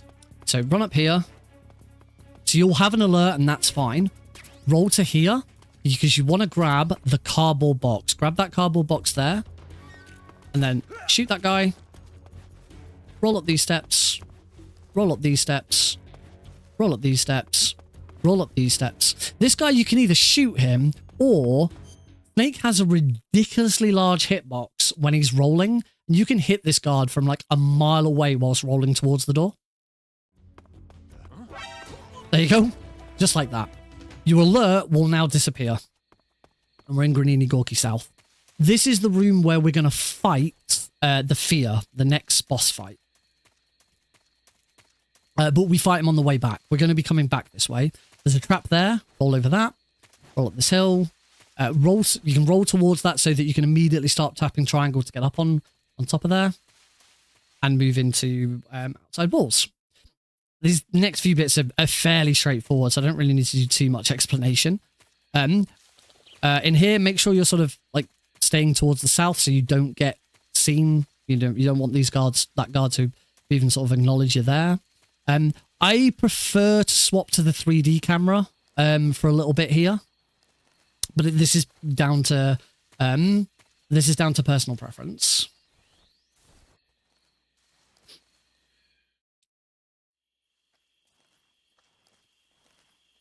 Now, in here, we're about to go into the lab. If you've played this game casually, or if you've watched runs, you may know that Snake usually equips a scientist costume. We have in his camouflage the scientist uniform. In Very Easy, because we have the easy gun, we don't need it. You do not need to swap to the scientist. Only I need to wear the scientist outfit. You do not need it. Okay, you can use either camera. As I say, for a lot of the lab, I quite like to swap between cameras here because it's very windy and there's guards and you kind of want to avoid them. So run into the lab.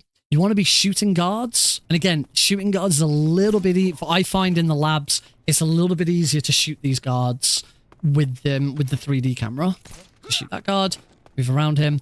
I am now going to swap back to the Snake Eater camera though, because room transitions with the 3D camera can be a little bit awkward. Roll down the stairs. Oh, there's no guard there. Move through here. Now, rather than shooting these guards, this scientist here, if you stay on the right of him, I'm going to shoot that one. But as long as you hug the right-hand side here, that scientist won't see us. You do not want to get an alert in here. Getting alert in here, what our aim is to reach that door. If you are on alert or evasion at that, when you reach that door, you cannot advance. So you really don't want to get an alert on your way into the lab. So move around. As soon as you get to here, you can roll. We move into the Granin cutscene. So you skip the cutscene, and then we make our way back out the same way. Onto the right, shoot that scientist again. Stick to the right-hand side.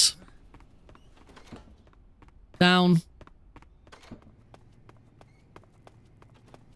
And make our way back out again. Roll into Gorki Lab. Roll up here. Again, I like to now switch back to the 3D camera. Shoot that guard. Should really hold him up, but that's not really a problem. Shoot that guard. There's not really much explanation here. It's just move and shoot any guards that are in your way. Fairly straightforward. And again, I prefer to stick with the 3D camera here. What you want to do is we're going back to the hole that we came in through. As soon as you hit the grass, roll and hold X, and then go through.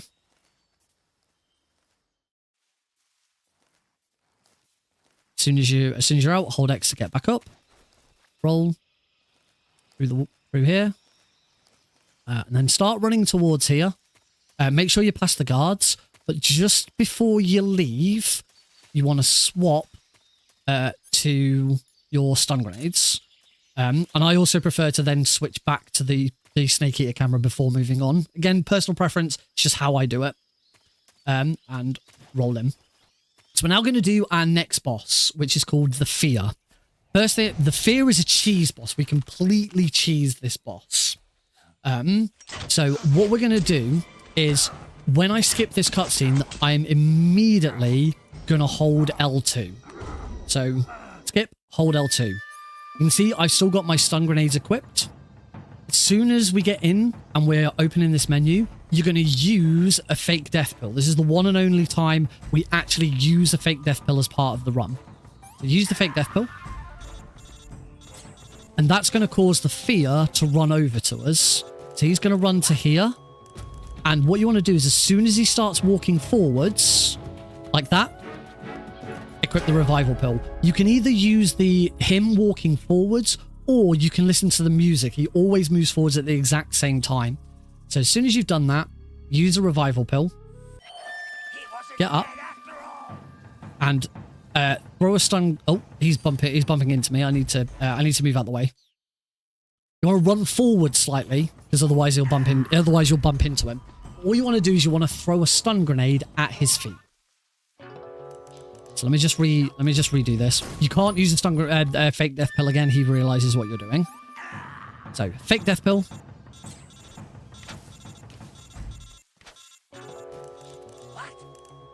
Wait for him to start moving forwards. You heard it's like it goes dun dun dun dun dun. Then you can do it. So you can use the sound cue as well if you prefer that. Take a step forwards. Throw the stun grenade directly at the floor. Turn around and equip your knife. Now the stun grenade is going to stun him. Obviously, it's going to do non-lethal damage to him. And for some reason, the fear has this mechanic. It's a mechanic or a bug or whatever. If you stun him with a stun grenade, any lethal damage you then do to him is converted into lethal damage. It's converted into non-lethal damage. So the knife is a lethal knife. If you stab a guard with a knife, it will kill him. It won't knock him out. But for some reason, if you stun the fear and then stab him with this knife, you will knock him out instead. So then just stab, stab, stab. Stab, stab. I don't want to finish the fight because I don't want to move on just yet. But you just stab, stab, stab over and over. There's a couple of other ways you can do this. If you're not very good with the knife is the quickest way. For a very long time, we didn't realize the knife, and the way I learned was to shoot him instead. You just sort of blast him a few times, quick reload, blast again, but it can go wrong. Knife's quicker. If you're on New Game Plus, you can use the Patriot, but you do have to go into your equipment and get it out. The Patriot is an automatic machine gun that has infinite ammo and an unlimited magazine. You can just constantly shoot it. So I'm going to take a death so that I can do this again. If you do struggle with this, you can do the European Extreme method, which is a little bit slower. Which the European Extreme method is to run over to... Oh, it's a bit different. Oh, the traps moved. That on European Extreme, that rope is across the tree to the left-hand side. So I don't actually know if you can do this. But yeah, if you struggle, like, taking them out, you can do this method instead. As soon as he moves over to you, get up. I don't think this is going to work because I'm going to trigger this trap as soon as I get up. Yeah, that didn't work. The positioning's different from you. Maybe just don't do this method. Say that trap trigger is in a different place on European Extreme. So yeah, don't do this method. It should be easy enough to do this. So let's show it work correctly. I think you just move into a slightly different position, but it's not worth it. Just learn how to do this. So he's moving, revival pill, starts to throw a stun grenade, moves a little bit forwards, aim straight at the ground, get a little bit close to him, and just stab, stab, stab, stab, stab, stab, stab. I'm not quite close enough to him, but so in that instance, Snake moves backwards slightly. So in that instance, I was a little too far away from him on the second set of stabbing. So after you've done your first set of stabs, inch forward slightly. So right now, if you get into this position where he's got literally no stamina left, and he's moving away, get the easy gun out and shoot him. Don't restart the fight just because of that. But if done well, you should be able to do it. Shouldn't be a problem. I've said about using guns and stuff like that. Just learn to do it with the knife. The knife is very easy, and the knife is the fastest way of doing it. So wait for him to come over. As soon as he starts moving, what we get? Revival pill. Move forwards a little bit. Throw the stun grenade to the floor. Turn around. As soon as you hear the stun grenade go off, and there we go, done. As soon as you hear the stun grenade go off, start shooting. Now, at this point, you are poisoned. I've still got the leech. I've now got venom poisoning because during the cutscene before the fight, we got shot with this arrow. Oh, excuse me. We got shot with this arrow. When you're first starting out, it's probably a good idea to cure the venom poison. The venom poison is cured by using the serum. You don't need to. Your health and stamina will deplete, but it shouldn't be a problem. Once you've got the easy gun out, your stamina won't go down, and your health doesn't really matter that much. But if you're worried about it, cure this venom poison. We talked right at the start about the easy gun can do what we call is an angel heal, where it will randomly fix something. So you might find that having the easy gun equipped will randomly heal this venom poisoning anyway. I'm going to heal it just because you'll constantly hear a diddy if I don't, and that's annoying. So we will heal it for now, but you should, once you get comfortable, shouldn't need to do it. Don't need to touch the leech, leave the leech. Do not heal this arrow wound. For some reason, again, I use this phrase so often. For some reason, someone chat's made a very good point there. The other reason not to cure the venom poison here is because you have to open this menu and it uses up time. You will save time not doing it. So, anytime we can cut out menus is time saved. This arrow wound, for some reason, we're going to use that phrase so much throughout this. People don't understand quite why it works. The next boss we're going to fight is the end. Obviously, we've already done some damage to the end. But when the end always starts in the same location during his fight. But for some reason, if you still have this arrow in you, he will start crouched. If you do not have this arrow still in you, he will start prone. And it's easier and better for us if he's crouched. This works on every difficulty. For some reason, if you don't take that arrow out, the end will always start in a crouched position. So we don't touch it. We leave that arrow, stays in Snake for the rest of the game. In fact, we get to a point in the game where we can no longer cure the arrow wound, but the arrow's still there. And Snake will just permanently have an arrow sticking out of him. So do not cure that. Just move on. So now we're going to go into Warehouse 2. This is another moment where I actually prefer to swap to the Snake Eater camera. So we can move to here. As we come up here, we want to equip the easy gun. And we're going to go into Warehouse 2. I'm now going to swap back to this. So for Warehouse 2, we want to roll down here. That's quite a precise roll. And then you want to roll down here. And there's a little trick that we can do here. If you aim and hold L1 so that you're strafing, if you strafe off the edge of this box and then tap triangle as Snake falls, he'll do this. He won't do that. I had to be a little bit quicker than that. That first roll is very, very precise. I do prefer to do this with the Snake Eater camera. So you want to roll to there, roll here, and then I swap back here like this. There you go. Snake will grab that ledge. It's just a weird perk.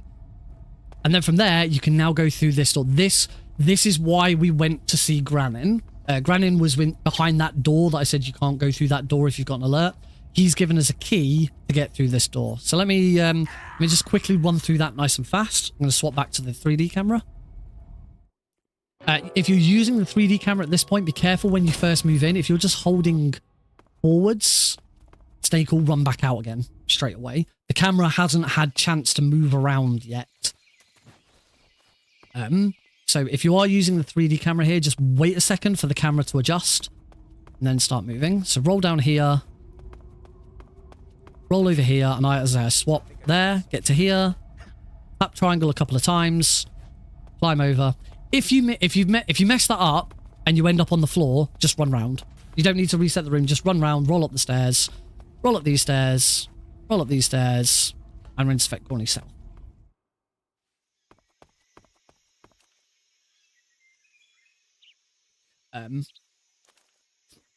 In here, there is going to be another codec call that triggers. So as soon as you run into this grass, do a roll.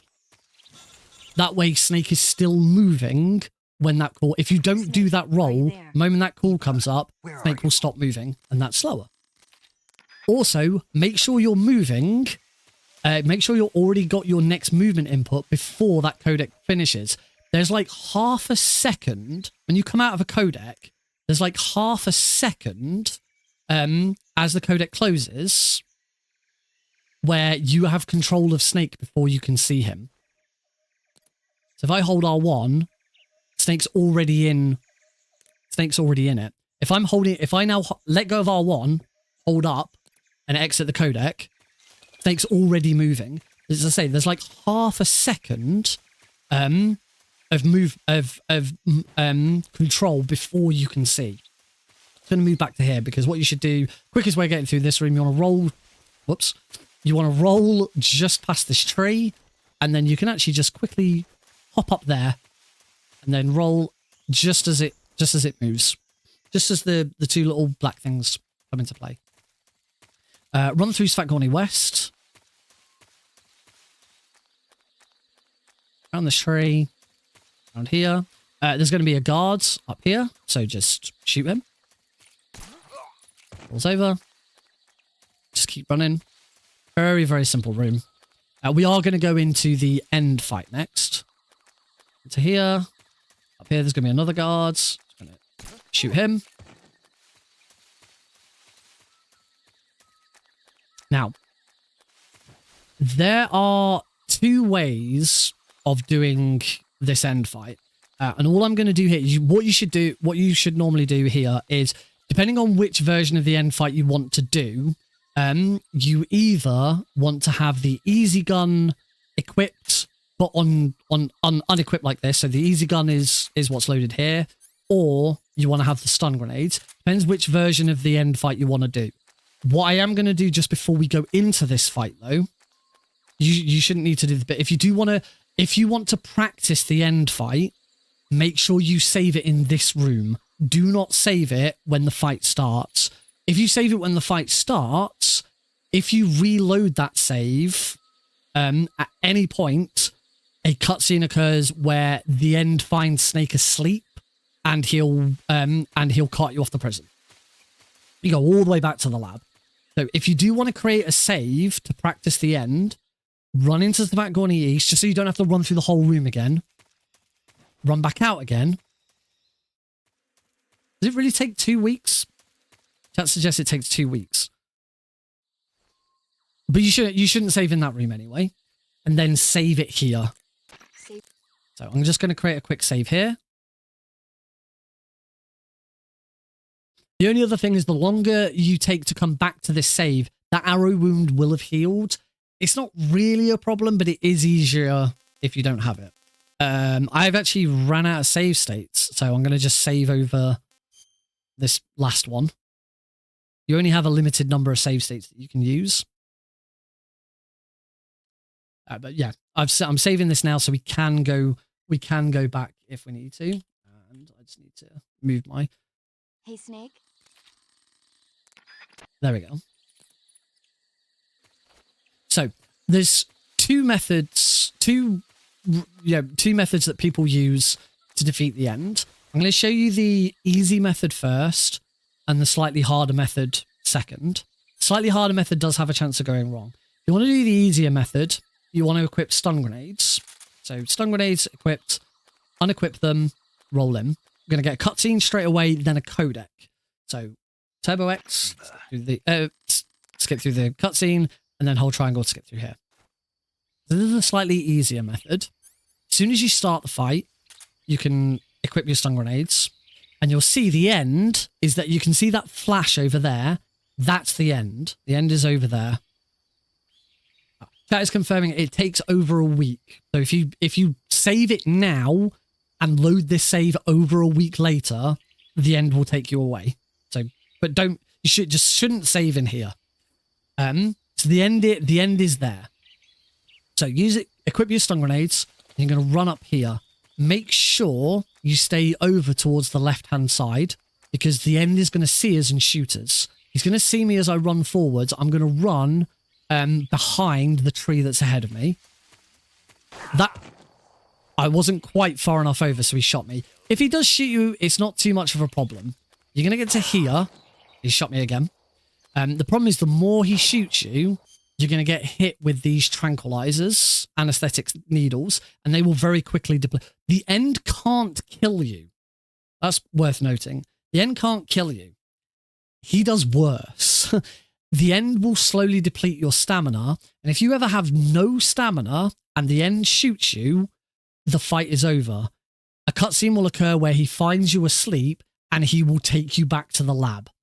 In a speedrun, that's awful. That is worse than die. At least if you died, you could just reset the fight. Do not ever let the end finish you off. If it looks like you're about to die, either remove these, eat some food, use a fake death pill, whatever. So I'm actually gonna now use a fake death pill. But where I'm stood here, that's the spot you kind of want to get to.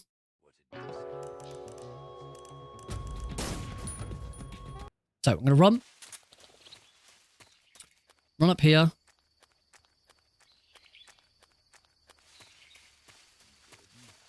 There we go. Onto back here, and you're going to throw, overhead throw, 3 stun grenades about here. You can see roughly where I'm aiming. I want to throw 3 of them. On the last one, turn around.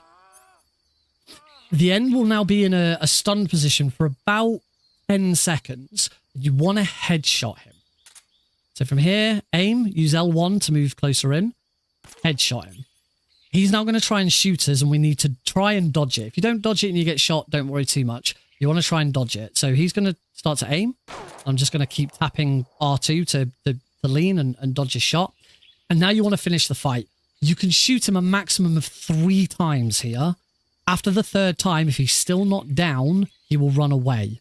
So you want to get, ideally, I think at this point, 2 headshots should finish this fight. So shoot. Yeah. You can see how much his stamina went down. A 2nd headshot would now finish this fight. 3 body shots, depending on exactly how your stun grenades landed and all of that, 3 body shots, there is a chance you won't finish the fight and he'll run away. And if he runs away, the best thing to do is to use a fake death pill and and start the fight over, because trying to chase after him is a pain in the arse. So yeah, you can either try and do 2 headshots, or 1 headshot and 2 body shots. That should finish the fight there and then. So I'm going to reset this and show you this again nice and quickly. Hopefully I don't get shot as well. And then I'm going to show you the harder method, which the thing with the harder method is there is a much bigger chance of the end running away if you don't get it right. So I'm going to run out here. You can you see on the floor just next to Snake's leg, there's a light patch, and then there's like a tiny light circle just above that light patch, just kind of in line with with Snake's thigh. You want to stand there. Stand there. Aim.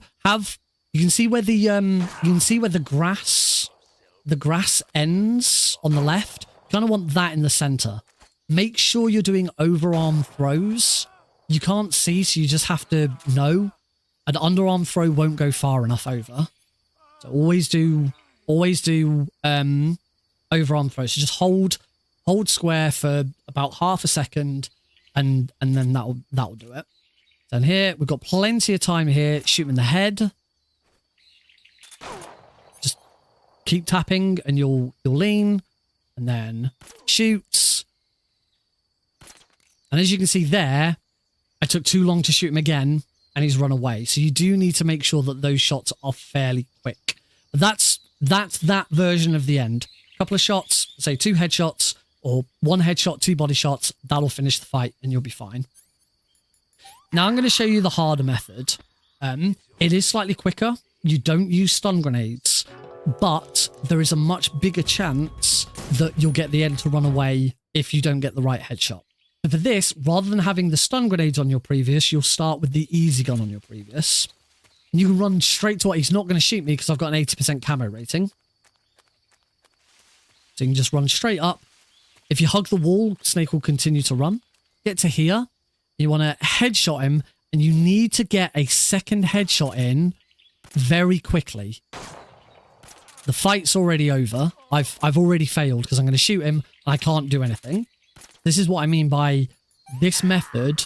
It is very easy to get this wrong. You have to get 2 headshots on the end very, very quickly. So if you're a beginner, I would not recommend this method. If you're a beginner, do the stun grenade method until you are much more comfortable aiming and getting headshots. Because as I say, this method is very easy to get wrong. And I only learnt this method like 6 months ago. So, shoot. See, I've already messed it up again. And it does, as chat's saying, it doesn't save that much time. It's what? I think it's something like 5, it's somewhere between 5 and 10 seconds faster. Which as a beginner, that is not time that you are not gonna improve a run dramatically with this trick. Getting used to the game and running it is how you want to do it. Right, let's actually see if I can get it. I'm pretty sure actually the next shot doesn't have to be a headshot.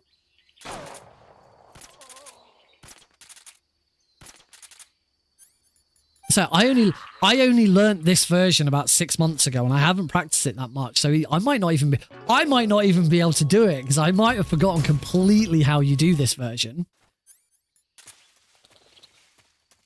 So this is a really good. This is me, just me. I've been running this game for a number of years. It shows you how much more tricky this version is. I can't even remember how you do it.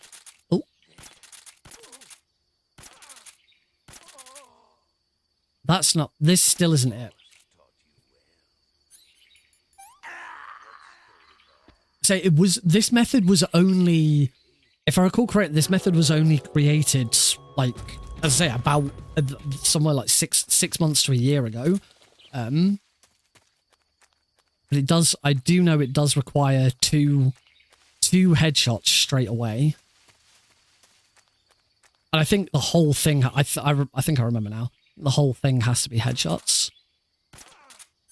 So now you wait for him to go down. Oh. He didn't go down. He's then supposed to go down. He's then supposed to go down, and then you do more headshots to finish him off. If I fail it again, I'm just going to do the original method again and just stick with that. It'd be something to look up if you want to learn how to do it. But as I say, as a beginner, I wouldn't do this method. As a veteran, I don't want to do this method.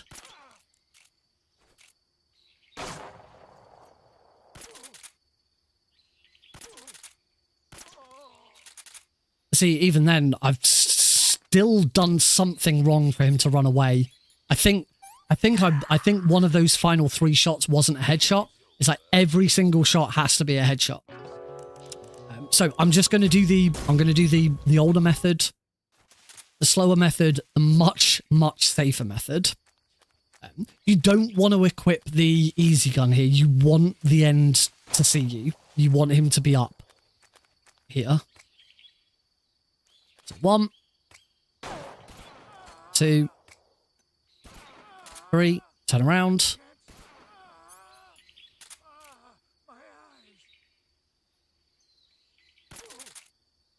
Wait.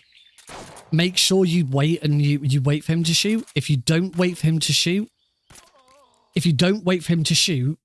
you won't be able to finish the fight. But that is the end. Finally, we're done. That is the end. Just do that method. And then once you're good at it and you're much more comfortable with the game, then look into that other method. I have done it in one of my own runs, so you can check one of my own runs. If you're on the MGSR wiki, if you're on the MGSR Discord, there is a video to it somewhere. I'll try and post a video of that method once I've remembered exactly how to do it. But as a beginner, don't worry about it. From here, you want to roll off. Just quickly run around. You should roll off. You should roll off here. So, roll off there. In fact, actually, once I found the video, I think chat's trying to find the video right now. I'll post a link to an example video in the description of this YouTube video. So go and have a look there. You want to grab this. This is the Mosing Nagant. For defeating the end using tranquilizers, so non-lethally, we are rewarded with his with his sniper rifle. This is a very, very important weapon. We must have it. So you want to roll into it. And as soon as you finish the roll, hold square, start, go into the pause menu, and we're finally going to do some backpack management. We haven't actually touched the backpack yet. You want to do two things. We want the cardboard box that we picked up earlier and the Mosing Nagant. Whenever you go into the backpack, if you're doing both items and weapons, always do the item first. The cardboard box at the bottom, you can, if you scroll all the way to the top, you'll go all the way back down to the bottom. So equip the cardboard box. You don't need to worry about unequipping anything else because there's too many things. And then over to the weapon. The reason why we do always do the item first is, for some reason, when you come out of the weapon menu and try and go back into the sometimes I think it might be because I've already opened the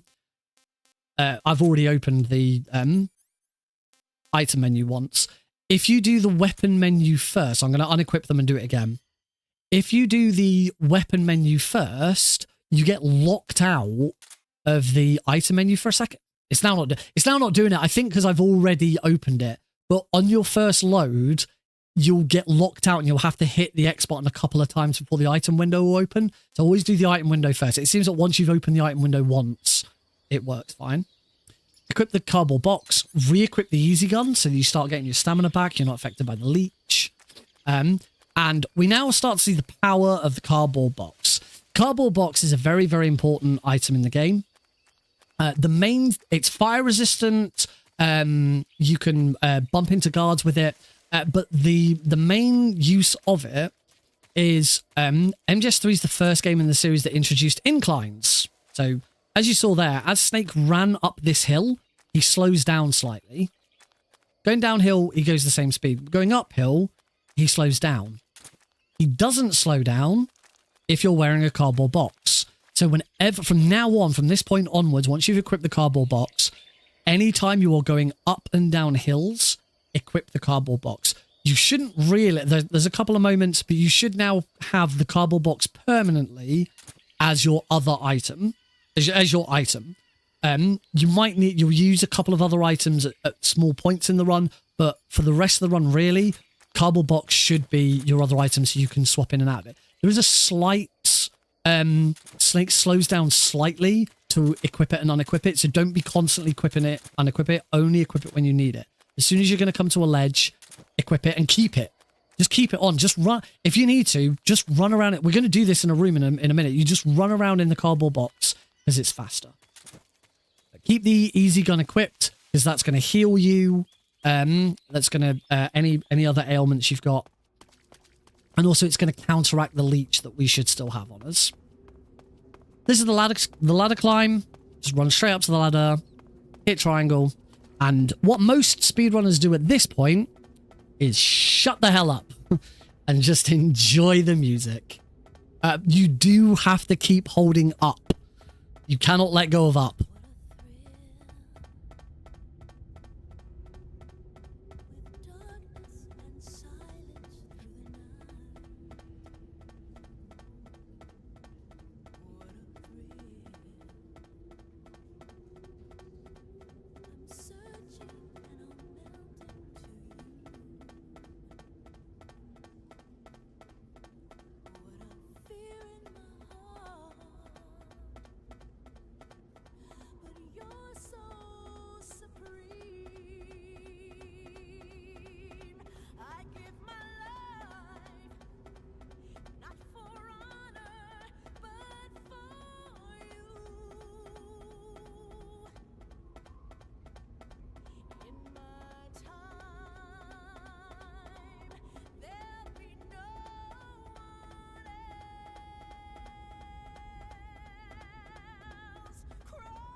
as you're about to leave, roll and equip the cardboard box.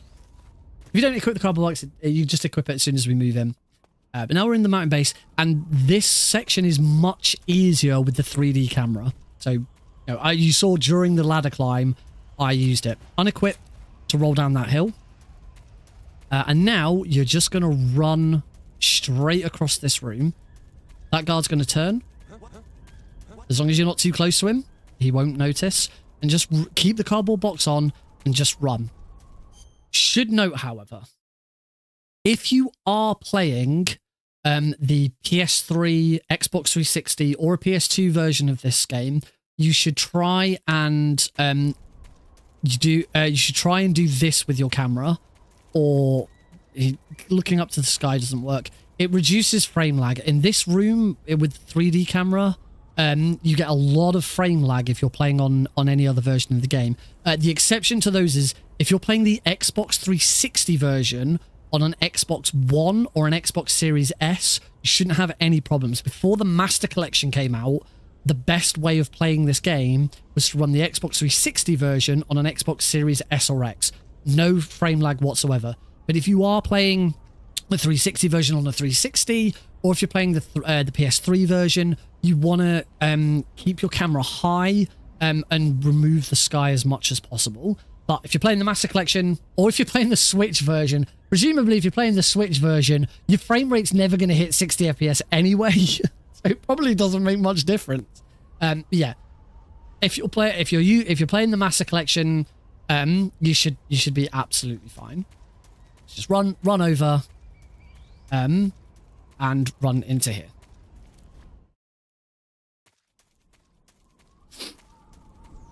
From here, run through here. You don't need to pick up any ammo. One bit of ammo you do need, however, are these stun grenades. If you have no stun grenades left, you must collect these stun grenades, because we will need them later on. These guards that we're going to run into, you want to... I find the easiest way of getting past them is to bump into them with the cardboard box. And when you bump into a guard with the cardboard box will immediately unequip on its own. So bump into them, let it go, and then roll through them. I will repeat this room so that you can see it all. Again, I now prefer to go back to the Snake Eater camera for this bit. Same again here. Bump until the cardboard box is removed, and then roll.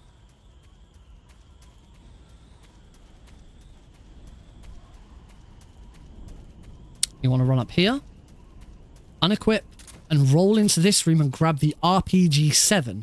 There's another item. This is the rocket launcher. You don't have to grab it here, but it saves the menu later if you do. And it's quicker to grab it here than it is to go into the menu. So grab that, roll back out again, re-equip the box, up here, and it's that. I will quickly reset this room, just so that you can see that first guard a bit better. I was a bit fast with that first guard. So we're going to run to here. You do need to unequip the box to go in and grab those stun grenades. So, bump that guy, roll. Must roll them because otherwise you will get a caution. You don't want to get a caution in this room. The next room has a mechanic where you can't go through a door if you're on an alert. I don't think you can if you've got a caution either, but ideally you just don't want to get in. You don't want to get spotted in the next two rooms. To here. Wait for the cardboard box to remove itself, and then roll.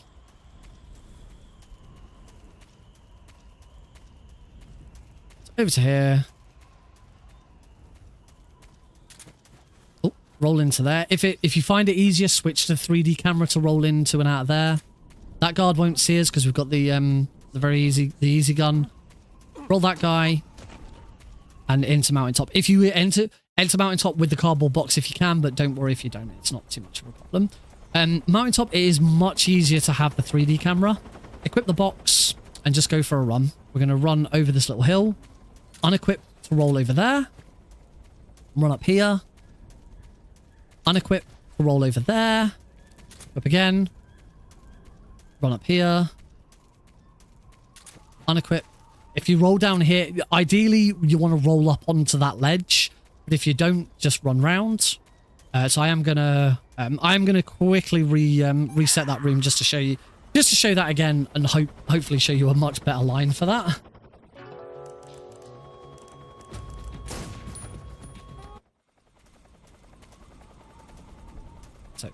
So ideally enter this room with the cardboard box already equipped, because Snake will get up that incline that you have no control over just a little bit quicker. Over here, roll. That door we're going to go through later, so don't worry about it yet. Over to here, climb up, around here. Hopefully I'll actually roll onto that ledge this time, that's better. And then through this door.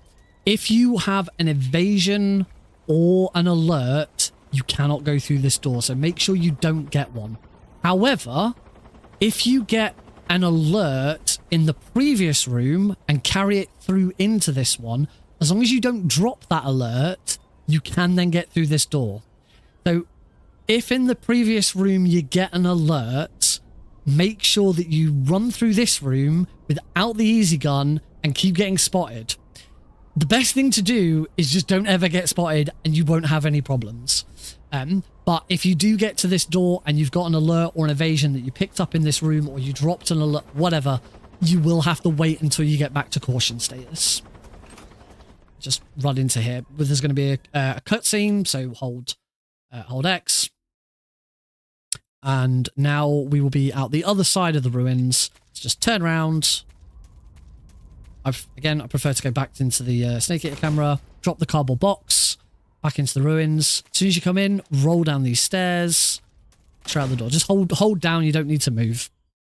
Coming back through mountains, you want to do a roll to get up onto this ledge on the left, and you want to do this roll from here. So you can see there's this like wooden panel here. As soon as, be next to it, and as soon as Snake gets to the edge of it, roll diagonally left, and it looks like that, so you get up onto that ledge. Roll over that ledge, drop down, roll down this ledge, and to the door. Just quickly show you. No, this one's not that difficult, but I'll show you what that looks like all the way through. So it's nice and swift. Ciao. So run down to here, roll diagonally left up to there, roll to there, roll down here, and through the door. You can't go through that door on your first in. Either that we've just met up with gives you the key.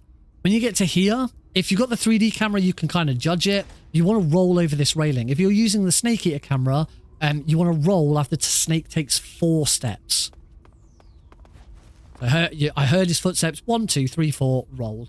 Equip the cardboard box, and then just run down the stairs. What I said about inclines on hills, same thing goes for stairs. So running up and down stairs, Snake slows down to go up and down the stair, each step individually. Cardboard box completely ignores it. So up and down stairs, cardboard box. We are now going to go into, this is the most hated fight in the run. This is the fight against the Fury. What I am actually going to do is I'm going to create a save just in case I finish this fight by accident. I'm going to make a save here because this is an annoying fight that we may, if I do finish it by accident, we definitely want to come back to it. The fear, sorry, the Fury, I quite often get the Fury and the fear mixed up when I'm trying to speak quickly because they both begin with F. The Fury is the only boss that really has an annoying level of RNG. You can mitigate some of that RNG, particularly if you take a death. You can manipulate his first position. But the Fury is going to fly around and move to different locations. If RNG goes well, we'll be able to finish him off very quickly. If it doesn't, it ends up being a bit slow. And we're going to see quite a few different versions of this, hopefully. The weapon we're going to use to defeat him is the Mosin Nagant. This is the end sniper rifles. This is why we collected this. There's a ladder there. You don't want to use the ladder. You want to enter the boss arena by rolling over the fence. Oh! Don't roll too early or you'll fall off the edge. I've never rolled like that and grabbed that ledge before.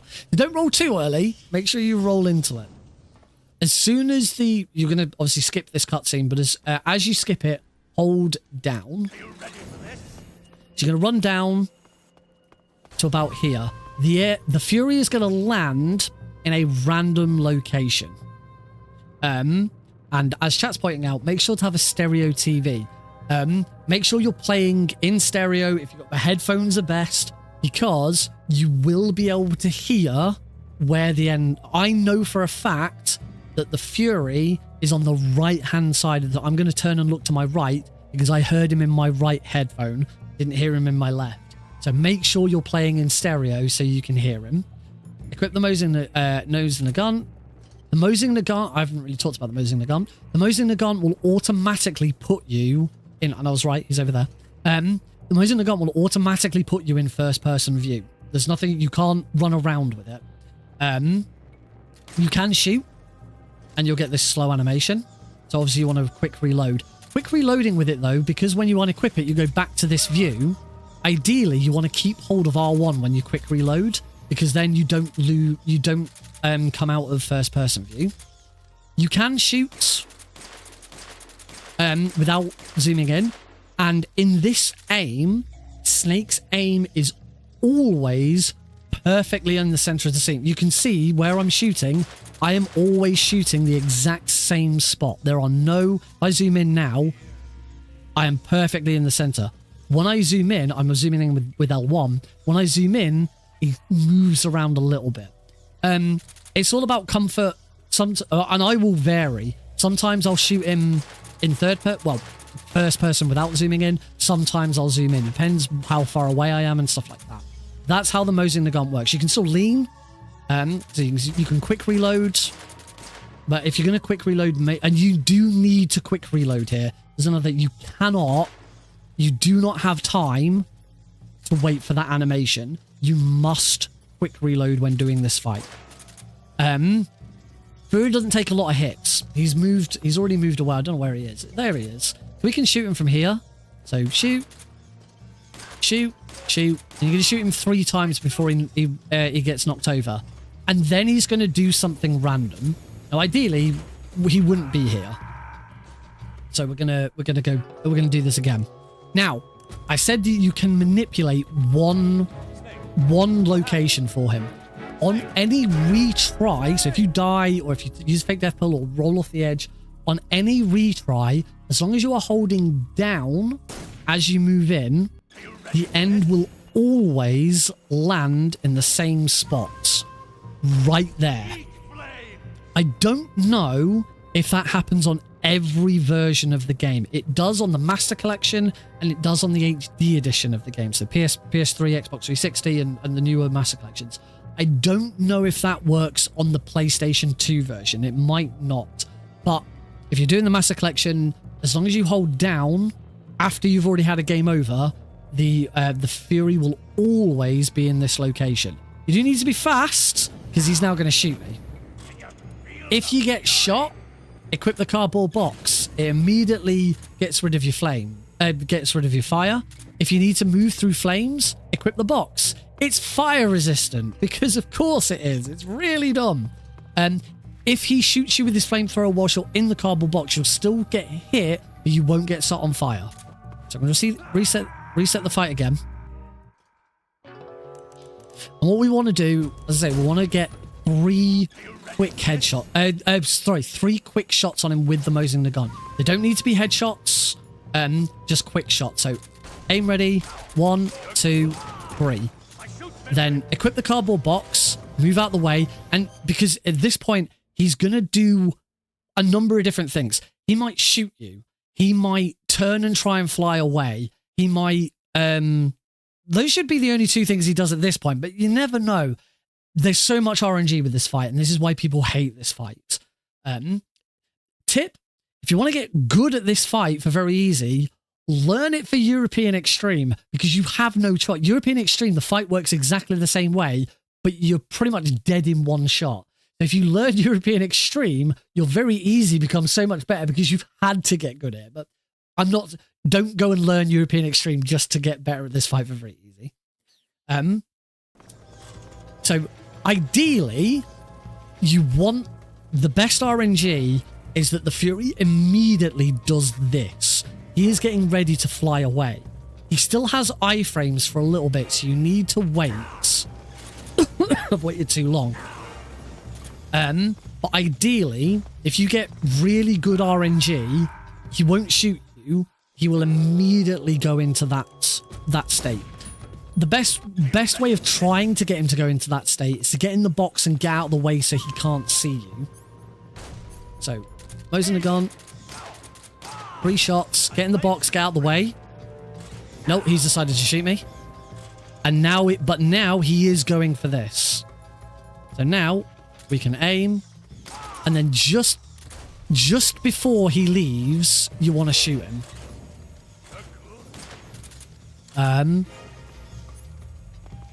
So I'm going to reset this fight again. If he flies away, like he does, don't go chasing after him. Oh, I'm not holding down now, so we should find that he's landed in a different location here. So let's see what he does. He's going to shoot, so I'm going to get out of the way.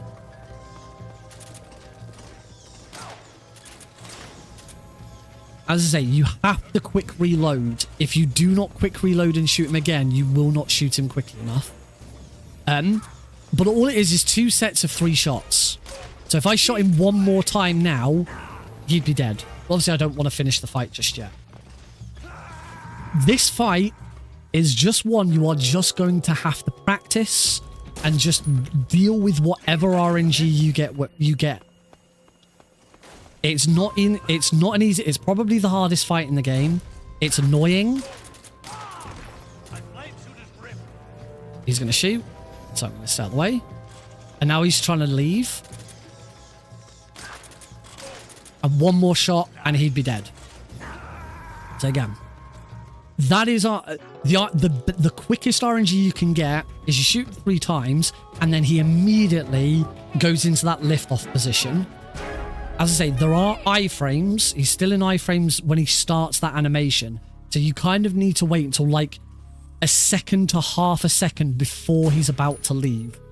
It's very difficult. It's very difficult to teach. Like, there's not really an indicator to look out for. It's just kind of something you will get used to and you'll learn.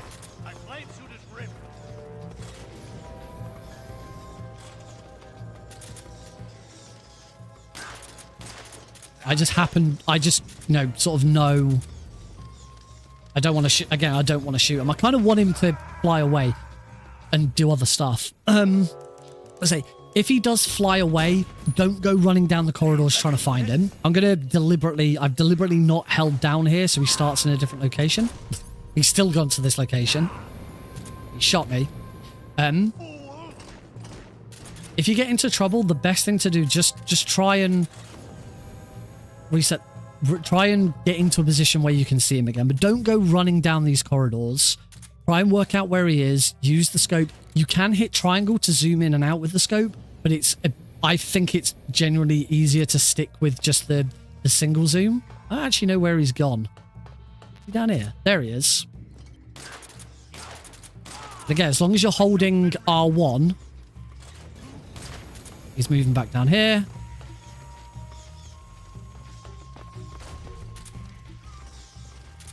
He's there. He's probably gonna shoot here.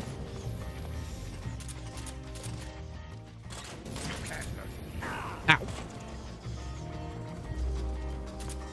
And he's gonna. Let's say this is the thing with this fight. You never quite know what you're gonna get. Let's say you just have to try and if wherever he goes. If he does that one, if you haven't shot. By the way, if he ever gets into his prone position and you haven't shot him recently, he has no iframes. If he goes into his prone position after you've shot him, he will have iframes, even if he shoots you first. Actually, sorry, it's not that he has iframes. It's that if you shoot him too early in that prone position after you've already shot him, he'll just fall over from one shot. and then he'll fly away. That's why you need to wait. It's not actually about iframes. It's that he'll fall over. I'll see if I can show you an example.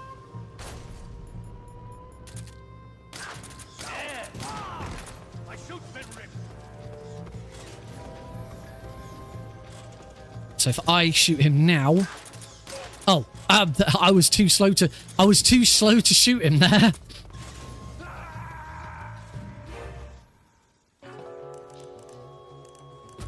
Actually, I thought that was fast enough, but apparently not fast enough. Ah, the second shot didn't land. Oh yeah, you don't be. There you go. He'll just fall over from the first shot, and then he'll have iframes, and you can't do anything. Oh, and that's the. There we go. I think I've explained that fight enough. It is just one. You just have to practice it. You just have to try and deal with whatever you get. Sometimes, particularly if you've not got any shots off on him at all, if you've done no damage to him and he flies down one of those corridors, at that point it's probably best to reset the fight and start again. But it's just something you have to practice. That's the only real moment in the game that's like this. There's not really another fight. The Shagohod does have a way of doing it without RNG, but if it goes wrong, it just turns into an RNG fight. But that's the only real moment in the game where you're just dealing with pure RNG. Well, let's move on. I think we've done enough. Cross the Grad underground tunnel. You don't need any of the items here. Just make sure you run and hold triangle. Well, sorry, don't hold triangle. Mash triangle so that you climb up the ladder. There's a cutscene at the top. From here, you want to roll. We want to equip the easy gun, and we're going to run over here. Yeah, if you're on like PS3, this can get a bit laggy. So shoot that guard and run to this door. Now we get back to just kind of normal movement again, so it's not too bad. Here, shoot that guard. Get in the cardboard box, and that guard will completely ignore you. There is an explanation for that, but I'm not going to go through it. I'm not going to deal with it. Now we have the Raikov grab. There's a couple of different ways of doing this. There's a fast way and a slow way. The fast way tends to turn into the slow way anyway. But what's happening here is if you know Metal Gear Solid 2, there is a character that you play as for the majority of it called Raiden. He has a doppelganger in this game. There's no relation. He just looks like him. And his name is Major Raikov. We need to take his body because we have a mask of his face already, but we need his uniform to fool people into thinking we are him. Raikov is already on screen. There are two guards that you can see. I'm not going to move out of this scene. Right next to where it says no paint, there's just a normal guard. The catwalk beyond, you can just see a pair of feet. That's Raikov. And there's two things we can do here. We can either shoot him straight away, which is the slow method, or we can distract him by shooting a rail near him and go and grab him. Distracting him with the rail shot is very tricky, and more often than not, when I do it, I end up just shooting him anyway. So what you want to, we'll just go for the normal shot here. What you want to do is you want to run towards you see there's 3 black chairs. You want to run to the furthest black chair and then auto aim.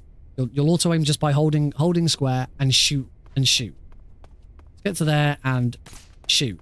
And you can see Snake shot Raikov.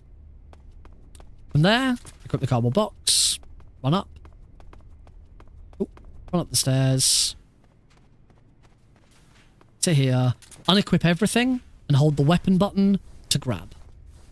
And you're just going to drag Raikov all the way down to the bottom left-hand corner. Eventually, you'll go into a cutscene. I'm not going to show it all off here because I want to attempt to get the distraction shot. The distraction shot, as I say, more often than not, I find the distraction shot just shoots Raikov. It's a bit trickier to land. But for the distraction shot, you do that. Oh, I got it right and then forgot to do anything else that you then do with it. So the distraction shot, the way it works, you kind of do the same thing, but instead of waiting to aim, you just shoot. And it should be that Snake starts to aim at Raikov, but because you haven't given him enough time to aim properly, he shoots the railing in front of Raikov instead, and it distracts him. If you manage it, if you don't manage it, you'll probably end up just shooting Raikov and you just do the slower version. But if you manage it, you immediately equip the box. Nope, see, that's, again, there, I shot Raikov, I didn't shoot the railing. So try this again. If you manage it, you immediately equip the box, unequip the easy gun so that Raikov spots the box, and then equip the easy gun again so he doesn't realize that you're running around in a box. So to here. I was a little fast on re-equipping the easy gun. What you want is what we call the double what. If done correctly, Raikov will say what twice. So run to here. There we go. So unequipping the easy gun makes Raikov see the box. Run down to him here. Grab him. Don't worry that you've got an alert. He hasn't called it in. And then CQC grab him. And this is just a bit quicker. Then from here, CQC grab him and pull it and drag him down to this bottom left corner. I'll show you that. Hopefully, I'll show you that one more time.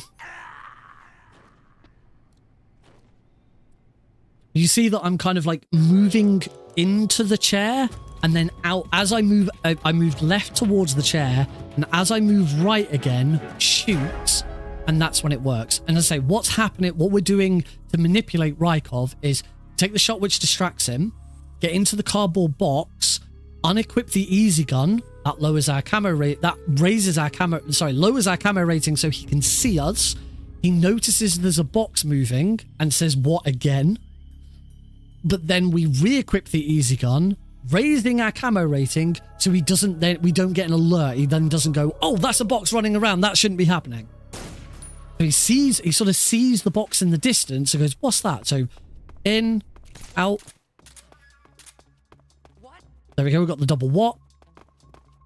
He moves up to here. Oh, run down, bump him, turn around, grab, and then pull over to the left. That didn't quite. I was a bit too slow there, and we've now got we've actually got an alert. Someone called an alert in. You need to be careful grabbing Raikov, so that the scientists on the other side of that door, if they see you grabbing him, then that counts and that they'll alert you. There is one other extension to this, which is this. So what you can also do is you can get out of the box here, you can shoot that railing, and that will cause Raikov to move over here. I wasn't quite fast enough there. As long as if you're a bit quicker than I was there, Raikov will move to the left, but down this row. Let me see if I can try that one more time. This is kind of like the final sort of advancement of this trick. There's so many layers to this trick. But do what you find comfortable.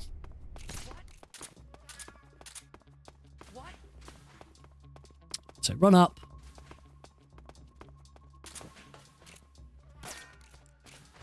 Oh. Right. Or is it... It's not European Extreme. This is the thing. Sometimes with these things, I get mixed up between European Extreme and this. I'm sure you can't do the shot on European Extreme. Am I just being really slow?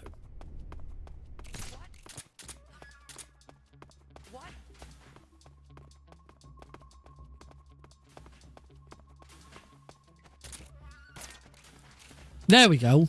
So he runs to here, and you can grab him, and now he's much further over to the left. Again, find what works best for you. So the one that I've just done, that's the fastest version. But you're not saving huge amounts of time or losing huge amount of time with any other one. do what works for you, and only when you're comfortable, move on to the next one. As soon as you can regain control, you want to go into the camouflage settings, face, put the mask on, uniform, put the officer uniform on. If, at this point, this is the first time we've gone into the camo menu, if you're on New Game Plus, which I am now on because I loaded a New Game Plus save, you will have loads of camos, and it takes slightly longer to get to the officer uniform. If you're playing on New Game, you won't have all of these camos, and it's much quicker to get to the officer uniform. However, you still want to play on New Game Plus. As you're about to go, you want to roll through this door. As you're about to roll through it, you want to open your... Raikov. There we go. Damn it. Didn't do it correctly. Ideally, you want to open your item menu as you roll through. Make sure we go back to the correct one. So from here, just as I'm about to roll, open the item menu, equip the scope, because then you'll move into here and the scope will now be on your previous, but will be unequipped. If you don't manage that, you just equip the scope here if you want to. You don't even have to do this. It's a nice little trick. It does save you a very slight amount of time, but it's really cool. This is called the box glide. If you want to do the box glide, do it. If you can do it and it's fun, go for it. If you don't, just go for a run. Just run all the way down that corridor. But if you want to do the box glide and you get good at it, there's a little you can see here this window, the second window, there's a line going down. Move back up into it. If you move up against a wall, you'll see that Snake backs up into it. Back up into it and equip the scope. So just tap. You can't menu. If you try menu, you'll go left and right like this. This is why you must already have the scope ready.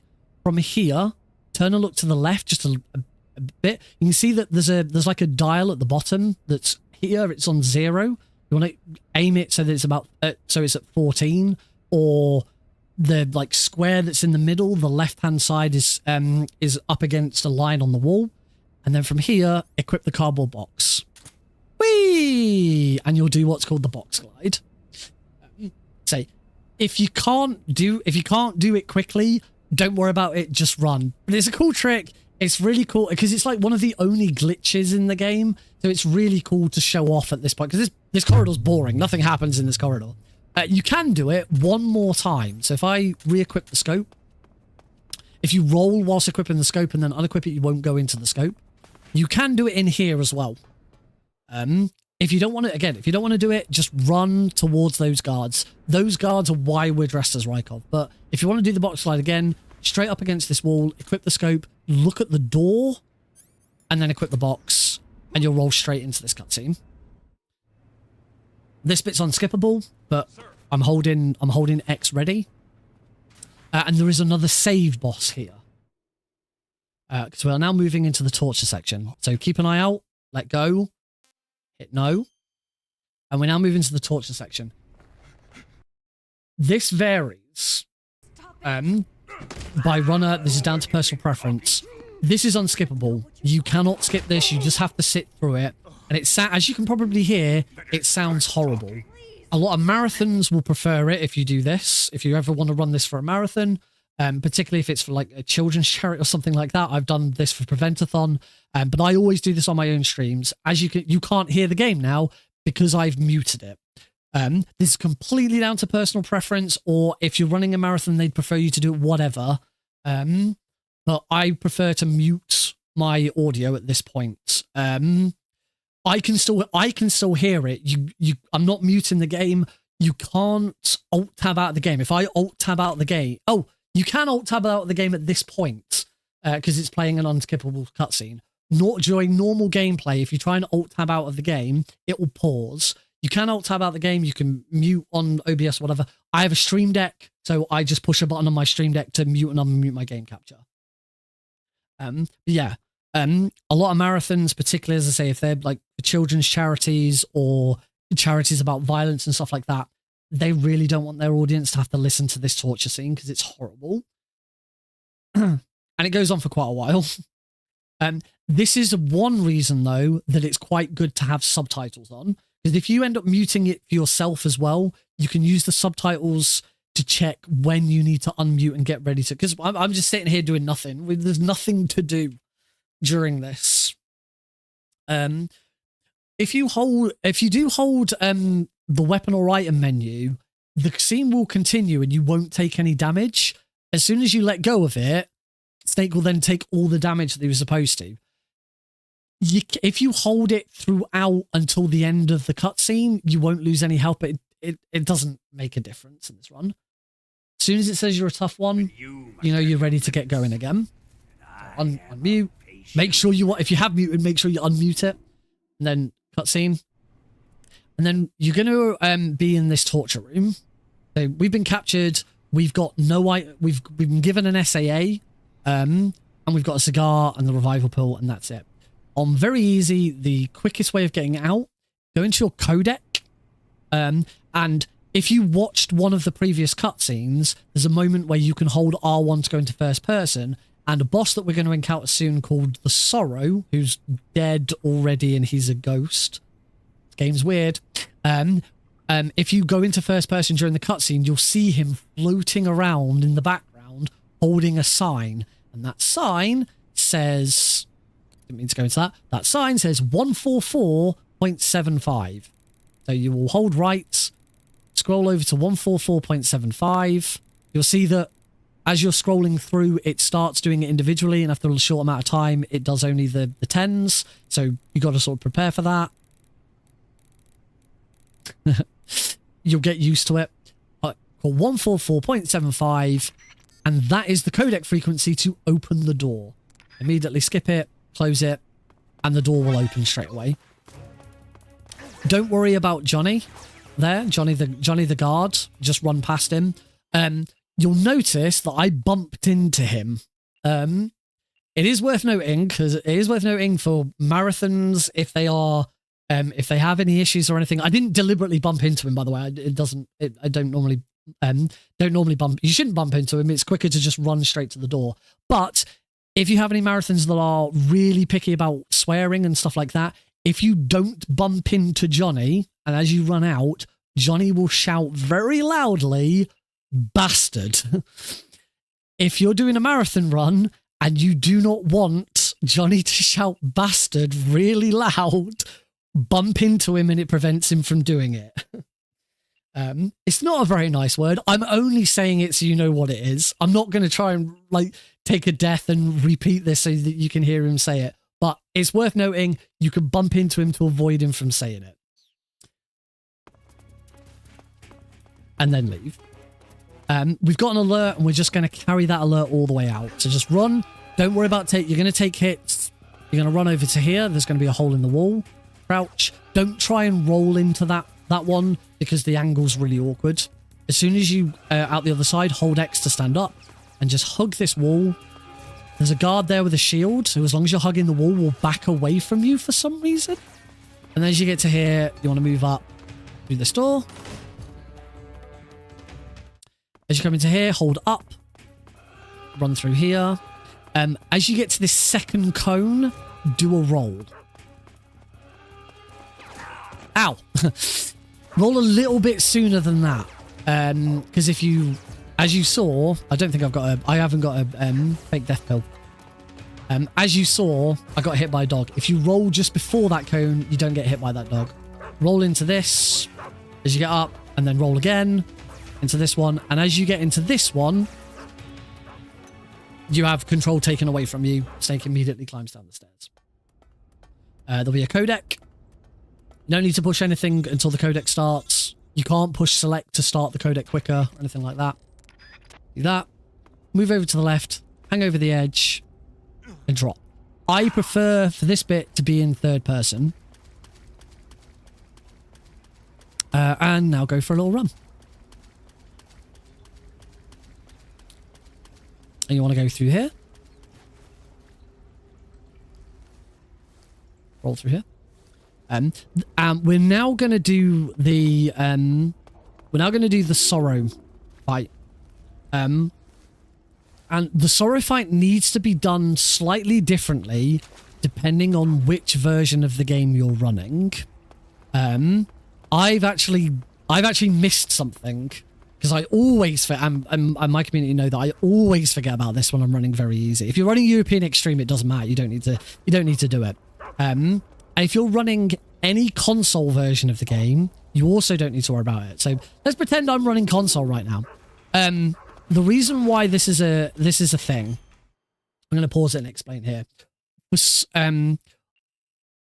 For all versions of the game, Master Collection, HD Collection, PS2, whatever you're running, the timing method for speedruns is done by IGT. There is an in-game timer constantly running throughout the game. And at the end of the game, after the credits, you'll get a score screen and it will show your final time. That is the time that you record and send to speedrun.com. And that is what your run is done by. For some reason, although it kind of works sort of thematically, during the next boss fight, it's not really a boss fight, you'll see in a minute, against the Sorrow, the IGT pauses. So it doesn't matter how long the Sorrow takes you, the IGT is paused, it doesn't matter. Your IGT will not be affected by how long it takes. So if at any run of this game on any console, and you go by IGT, doesn't matter what happens with the Sorrow. There are two categories where that is an exception. One is if you're doing an emulator run. The only emulated run that is... if you're doing an emulated run of the HD edition, I believe you can do an emulated run on PS2, but emulated PS2 runs are still done by IGT. If you're doing an emulated HD edition run, which is you're playing the Xbox 360 version on Xenia, on the Xenia emulator, you're not allowed to do an emulated run on PS3. Only the Xbox 360 version is recommended for emulated. To be honest, you just shouldn't do an emulated HD edition game. We've got the Master Collection now. It's not necessary. The emulated Xbox 360 run was created before the Master Collection came in, so that we actually had a way of playing it on PC. So I wouldn't do it. But that run uses loading remove time, and the PC version of the Master Collection, which is what I'm running, goes by loading remove time. There is an auto splitter that you can use. You'll see that down underneath the game, the area has been automatically updating. That's the auto splitter. There is an auto splitter available for the PC version, but that uses loading remove time. So instead of tapping into the IGT, it runs a constant RTA timer, so time that's constantly running, but any time the game is loading, that timer pauses. As a result of that, it does not pause during the Sorrow fight. So on PC or Xenia emulator, I really wouldn't recommend doing a Xenia emulator run. If you're doing the Master Collection on PC, you do want to get through the Sorrow fight as quickly as possible. And I'll kind of retroactively explain how that's done. Might as well stay in the third person camera throughout all of this. So this is the Sorrow. What you're supposed to do is walk towards him up the stream. Up the stream, you will encounter every single guard and enemy you've killed. You will encounter every single boss, whether you killed them or did them non-lethally, but any guards you've killed, you will encounter. So if you've gone through the game without killing any guards, you've just tranquilized them. This is very, very easy. But we don't need to do that. The only time you ever need to do this is if you're doing an all camos run, because for getting all the way to the end, you're rewarded with the Sorrow's camo. All you need to do is die. This is kind of a dream state. You die and use the revival pill. And if you haven't prepared for this, using the on PC like I haven't, the quickest way of doing that is to just immediately go underwater and let Snake drown. As you can see, we have to wait for Snake's oxygen meter to go down, and then for his health to go down as well. So it takes a little bit of time. On console, it doesn't matter. IGT is not ticking. However, on PC, the way of doing this slightly quicker is in the lab, the room before you go to the door for Granin. So we were running past the scientists and stuff like that. There was a big room, and sort of like the bottom left. and there were some lockers in the top left corner. The very far left locker has got the handkerchief in it. It's a chloroform handkerchief. Grab that, and when you come into this section, you'll have it. You have all of your equipment. Let me continue. You have all of your equipment back at this point. All of your equipment's here again. We haven't had this during the whilst on the escape.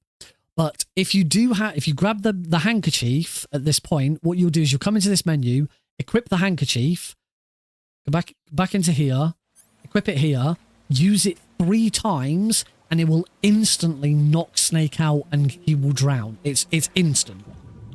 So he uses it, he gets drowsy, falls in the water, and his health just goes boom. It drops. And that's how you should do this on the PC version, so you don't have to wait for this. Yeah, I completely forgot about it, because I always completely forget about it. Because again, it's something you don't have to do on European Extreme, and I run European Extreme more than any percent. So, drown yourself, use the handkerchief, whatever. When you come to this menu, use the revival pill. And that's it. That's the sorrow. Sorrow is defeated. Skip through the codec and skip through the cutscenes and the codec, and we will now be in Tikhogornyj. Now, Snake had a tracking device put in him, which you can remove with surgery, but that takes time and it doesn't matter. All you can do is run. You want to roll onto this log, and ideally roll off this log like that. You do have to be very careful. If you fall down here, you have to go all the way back round again, and it's really slow. So if you're not comfortable rolling... Oh, and that happened. There you go. Very, very easy to just fall off here. And if you do fall off, you got to go all the way back to here and go back round. If you're not comfortable rolling... this is why the rolling is easier if you're in the if you're in the 3D camera here. If you're not comfortable rolling any of this and you think you're going to fall off, just climb. Climb on, and when you get to the end, hop off like that and go around here. There's going to be Ocelot unit guards here. They're going to see you. Don't worry about it. Just run. Keep running. There is a guard up here, that guard, who has a rifle that can, if you get hit by it, you'll fall over. It's a bit RNG whether you get shot. I'm going to see if I can actually get him to shoot me. There you go. It's a bit RNG whether you get shot. If you run the room flawlessly and move through it really quickly, you shouldn't get shot by it. And then just roll into here. Don't roll into the water. There is a save boss instantly. And then skip the cutscenes. We now have all of our equipment back. We're moving into the final portion of the game. So just run forwards. I prefer to now swap back to the Snake Eater camera. And just keep running. Just keep running. Just keep running. Just keep running, running.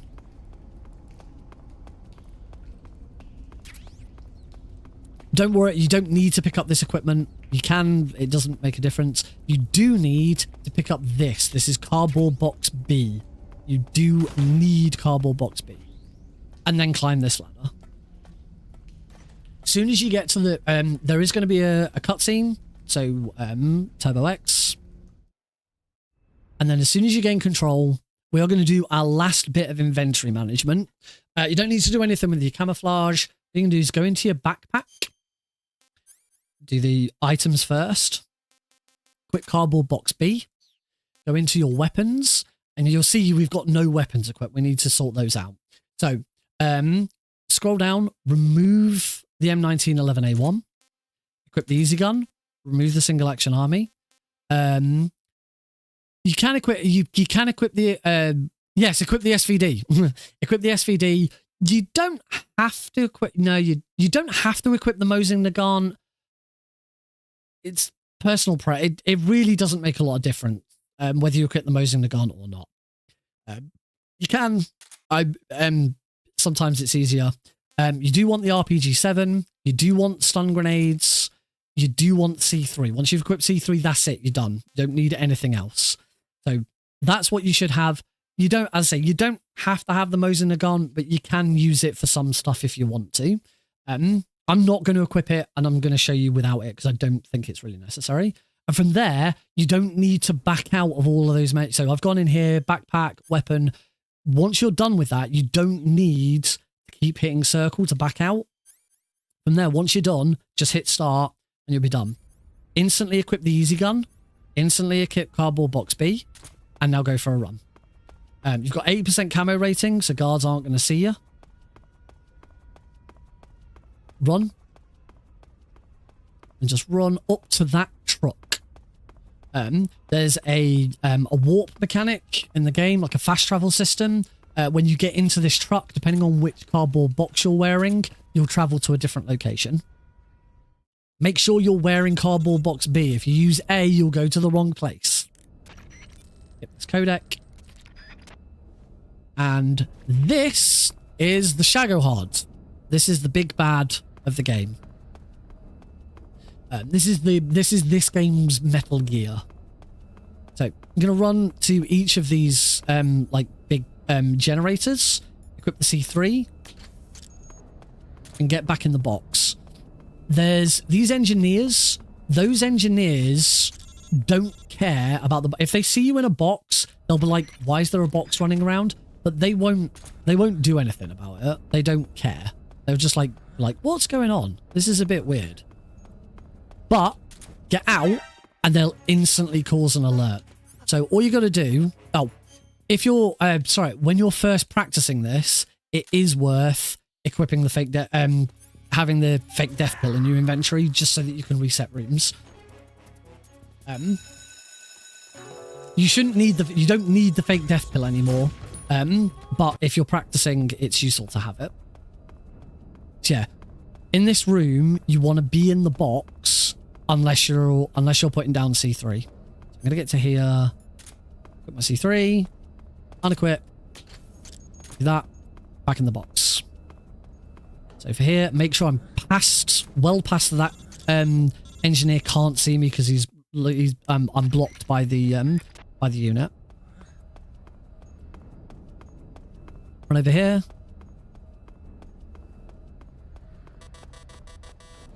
That one down. There's a guard here, so just run towards him and roll him. Roll up the stairs. And then as soon as you put the last one down, that's going to trigger the next bit. Skip, there's another save boss here. So as soon as you come out of this codec, prepare yourself. Hit no. And now we're going into the Volgin fight. This is Volgin. He's like the main antagonist of the game. This fight is not going to be the end of him.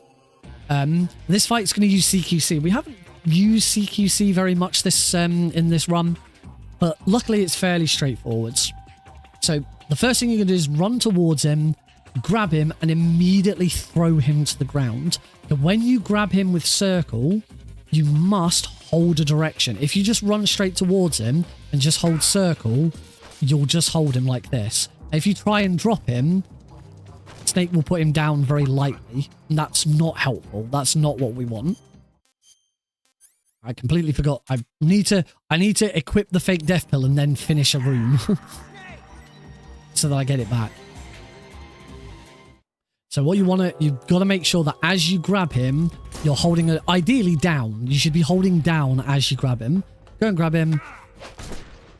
As soon as you get control, equip the SVD and just shoot him in the head. Just keep blasting. And that's phase 1.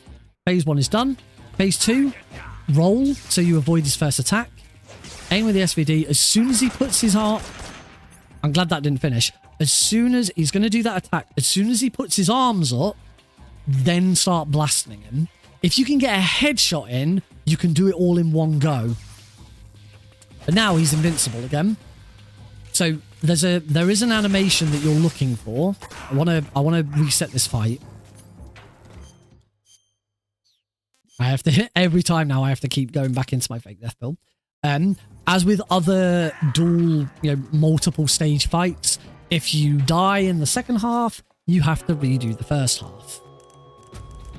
You can at least show the first half again. So run up to Volgin, grab him.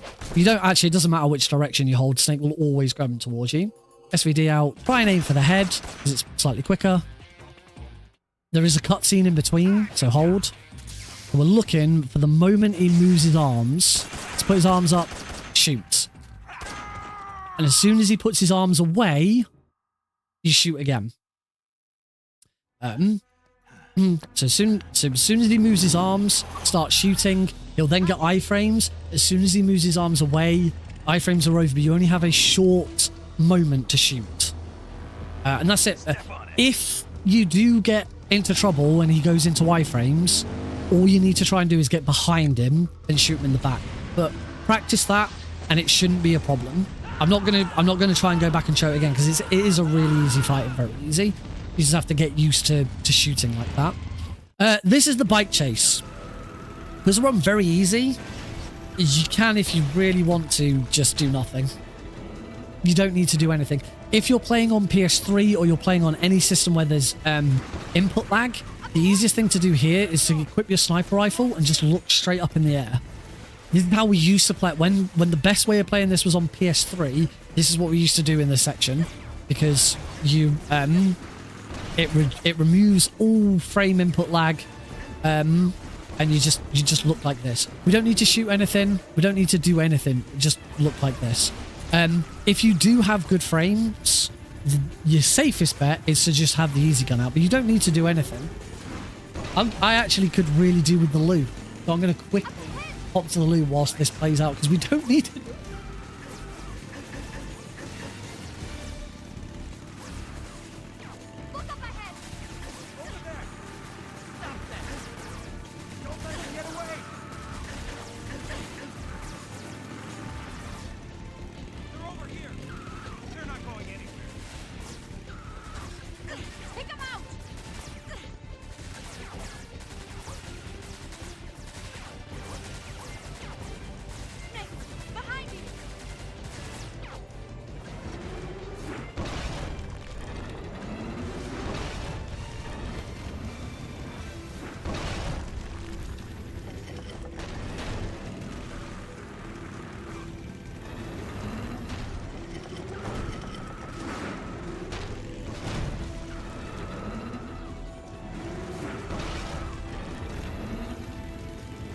And I'm back. Yeah, you can start shooting the Shagohod early if you're struggling with there's going to be a bit where we're going to try and get as much damage done to the Shagohod as possible. There's a cutscene here, so make sure you skip it. There's going to be a section in a couple of rooms where we're going to try and do as much damage to the Shagohod as possible. If you're finding, as long as you're playing on like there's no input, there's no frame lag or anything like that. If you're finding that at that section you are struggling to get enough damage done to the Shagohod, you can shoot the Shagohod in that section that we've just sat through. But you have more than enough time to get the damage done in that section. The second room here, the Runway South, you do actually have stuff to do. So equip the RPG at this point. And I like to just hold R1 throughout this, because as long as you're holding R1, you can quick reload. You want to quick reload the RPG because it is a very slow reload. This room, at first, you do need to be killing every guard.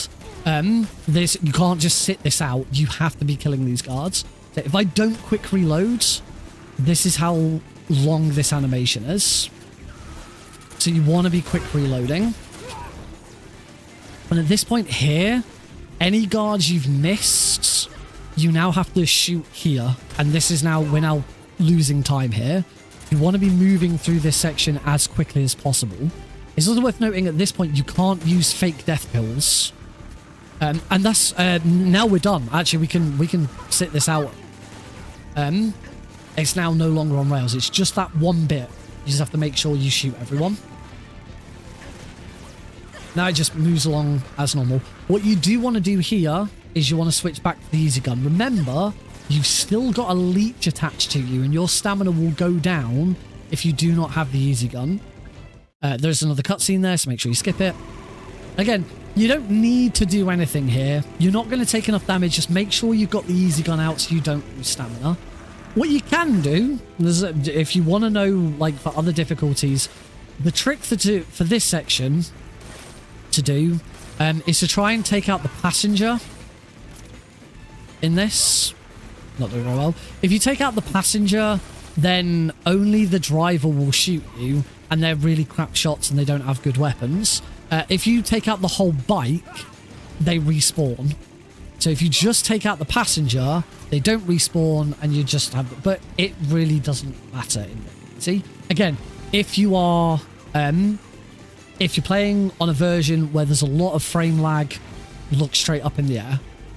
Keep the easy gun out, look straight up in the air, and that reduces frame lag as much as possible. But say, Master Collection, you shouldn't have any problems on the Master Collection.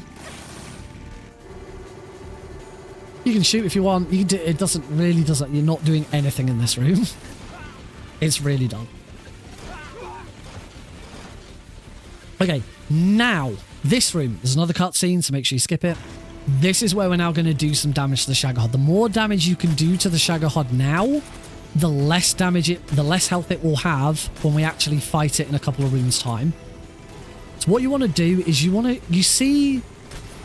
if you see on the Shagohod, it's got like its head. It's got like a lie, and sort of below like the big bit that sort of sticks out. There's like 3 blocks, like where its chin is.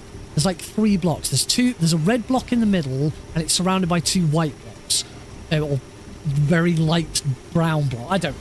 You want to be shooting it there as quickly as you can.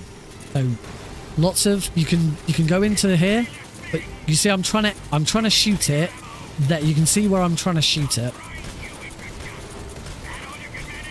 I find once you get good at it, you can just blast like this. You won't need to zoom in, and you can see how much damage I'm doing to it. If you want to stay in, hold L1 so you go into that. You can do that. If you miss shoots, it will kind of like if you shoot too high, it will stop and slow down. I've already done enough damage. You can't do. There is a limit to how much damage you can do. I think I've already hit that limit. So it's very, very... Oh, no, I haven't. Now I've hit the limit. I can't do any more damage to it. That's it. You just want to try and do as much damage. Try and get to the limit if you can. On that. There's a cutscene as you come out of this. And we're into the rail bridge. There's one C3. Zoom in on it. Aim at it there. And as I said before, in this view... Snake's aim is perfect. So as long as you're on that, you can stay here.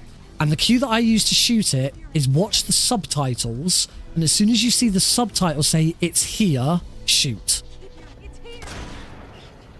Don't listen for... The subtitle appears slightly quicker than Eva does. We're now going into the Shagohod fight. The Shagohod fight, if you don't get the trick... to starting it, the Shagohod fight turns into a random RNG fight, and you just deal with it as best you can. But there is a way of doing it quickly. It's in 2 parts. The second part is incredibly easy. It's the first bit that's the tricky bit. As soon as you come into this fight, so as you start taking control, hold R2. Equip the RPG. You should be in the Snake Eater camera. Do not be in the third-person camera for this. So make sure, like in previous bike chase sections, you were finished in the Snake Eater overhead camera. It's not overhead at this point; it's like cinematic camera. Don't be in the 3D camera. Equip the RPG, and don't move, don't turn, don't look, don't move at all. Equip the RPG, and start aiming with it. So, I hold L1, R1, square, and shoot there. I think I shot slightly too late because we're now not going the way we should be. It's really difficult to try and explain where you want to shoot. I'm going to see if I can... As I say, this is quite difficult to explain. But we're shooting the right side, but if you look on the left side of the Shagohod now, you look in the RPG's description, you can see the word to. It's to fire. On the Shagohod's kind of leg, it's got like a joint that connects the spinny tank treadmill thing. And just to the left, just to the right of that joint is a square block. You want to, when you start the fight, I am going to reset this fight. Unfortunately, the only way to reset it is to just shoot myself over and over again. There's nothing, there's no other way of it. You can't use a fake death pill whilst you're in the bike. You just have to shoot the ground over and over again. So, let's say there is a square block, and what you want to be doing is you want to shoot as the red dot of your RPG crosshair is like just before it hits the center of that red square. So watch where my red dot in my RPG laser is. So I want to shoot now. Perfect. That will lock the Chyornyj in. You want to wait for that tire screech. Shoot, and then shoot the tread again. As soon as that electricity disappears, shoot. You don't need to shoot the tread again. And then shoot again as the electricity shows. Like, I'm gonna redo that first bit. Again, we're now in the second half of the fight. If you die in the second half, you have to redo the first half. The electricity sort of sparks at the back show that it's got iframes. As soon as they disappear, you can shoot it again. That back piece, that back panel, is the only place the Chyornyj is vulnerable. It's the only place you can shoot where it will take damage. Oh, no. If you die... Oh, sorry. I'm mistaken with this one. If you die during the... If you die during the second half of Volgin, you only repeat the second half. You don't repeat the first half. I do want to show that again. I do want to show that again, but I won't have a save. All I'd say then, because I don't have a save, it's going to take too long to try and get back to that. All I'd say is watch the bit that I've just done with the first half. Watch that over again. Say, if you get into a position where you don't get that done, you just go into a casual fight. And in a casual fight, you shoot the treads and you try and shoot the back. Shoot treads, shoot back, and you'll go round and round in circles. But watch what I did in the first half of that. I did do an extra shot on the treads that you don't need to do. You only need to shoot the treads twice. The order is shoot the tread as the dot hits the middle of that square. Assuming you've done it right, the Chyornyj will stay still. It won't bounce up to tilt to the side. It will just stay still. Either will move around it. Don't shoot the back until you hear the tires screech. As soon as the tires screech, shoot the back, then shoot the tread again. That will keep it out of action. And that's it. You don't need to shoot the tread again after that. Then, as soon as the iframes disappear, as soon as those sparkles disappear, shoot the back, wait. As soon as the sparkles disappear, shoot again. Okay? So yeah, you just have to watch the first bit again, because I thought you would redo this bit, and as I won't have a save suitable for this. So you just need to watch that bit back. The second half, you will already have the RPG out. You want to do the same thing again. You want to immediately start aiming. And as soon as, again, use the red dot. As soon as the front tread, you see the right tread is closer to us. As soon as the front tread has passed Snake, shoot. So I shot as soon as the right tread had moved past. And that's immediately going to disable it. Equip the SVD, shoot Volgin in the body, and then shoot him in the head. You'll see some tutorials, you'll see some runners where they'll now shoot. If you just shoot again, you don't need to aim, just shoot again, it will hit the tread and do it again and you can shoot him. You really don't need to do that. As long as you do it quickly enough, you can do it with only one RPG shot. So as soon as you take control, shoot, equip the SVD, try and get a body shot, and then a single headshot finishes the fight. And that's it. That's all you need to do for the second half. Obviously skip the cutscenes that then happen. And we move into Railbridge North, and we are back into doing whatever you want. You know, you can shoot him if you want. Do whatever you want. It doesn't matter. If you're worried about lag, equip the SVD and look straight up in the air. You can do what you want here. The one thing you don't want to be doing is swapping weapons, because swapping weapons opens the menu and is going to slow everything down. There's more guards here, but again, you just do whatever you want. It doesn't matter. Nothing you do is going to speed up or slow this bit down. You can shoot them with the SVD, or just look up in the air, or just have a drink, whatever. You don't need to worry.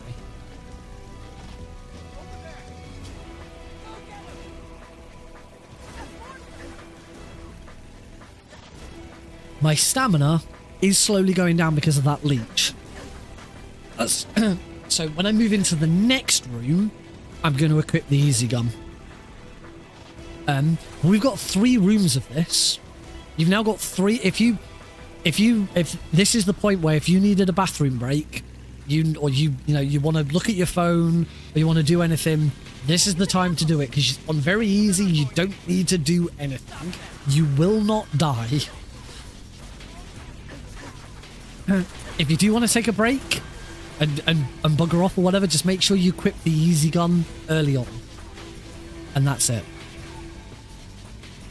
So I'm actually gonna equip the easy gun now. So unequip, easy guns straight away there. Just so that Snake starts getting his stamina.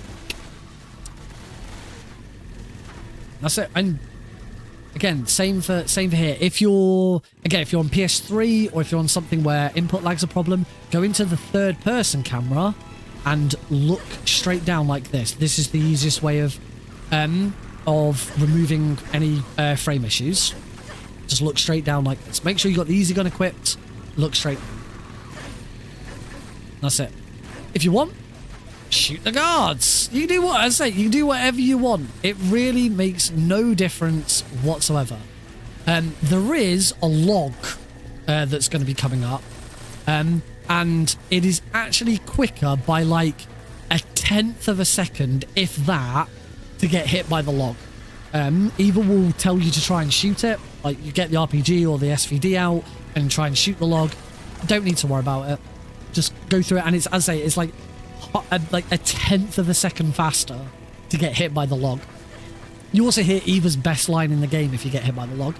Again, as I say, as long as you've got the easy gun out at this point, you don't need to do anything.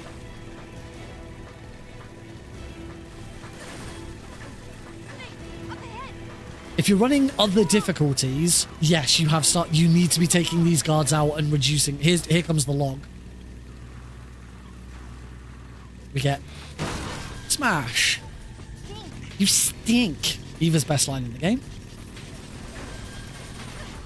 Yeah, this is the point where you just take a break. So other difficulties, or if you're doing all keratins, I'm known for my all keratin runs. You're gonna try and shoot keratins, but you don't have to do anything. If in here, if you're worried about input lag, you're back to looking up into the sky. I got the frog. I actually got the frog with the easy gun. That's brilliant. If you're doing keratin frogs, you shoot those with RPGs. It's so much safer. You should not try and shoot the frog with the easy gun. I'm really pleased I got the frog with the easy gun. That was brilliant. Yeah, you can, as I say, you can shoot them if you want. If you're doing any other difficulty, the easiest thing is actually to get the MK22 out, the normal tranquilizer gun. It's a lot easier to shoot them and quick reload with it. But because we haven't cured leeches and we've got a leech on us, you must have the easy gun out at this point or you will run out of stamina.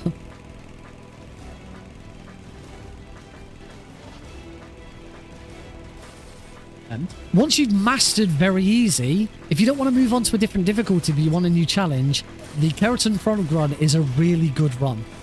I am the world record holder on both very easy and European Extreme for Keratin Frogs. It's a lot of fun. There are 64 frogs, pretty much one in every single room, and you just have to make sure you shoot it on the way through. It changes the route up a little bit, and it's a bit of fun. I don't have a tutorial for it, but you can go and watch my speedruns of it and you'll get the gist. That's it. We're done. Bike chase is now over. We're back to actual gameplay. There's codecs and cutscenes, so make sure you're skipping those. And now we are instantly transported into here. At this point, your backup team on the radio said that we're supposed to be curing ourselves and making sure that we use all of our equipment on us.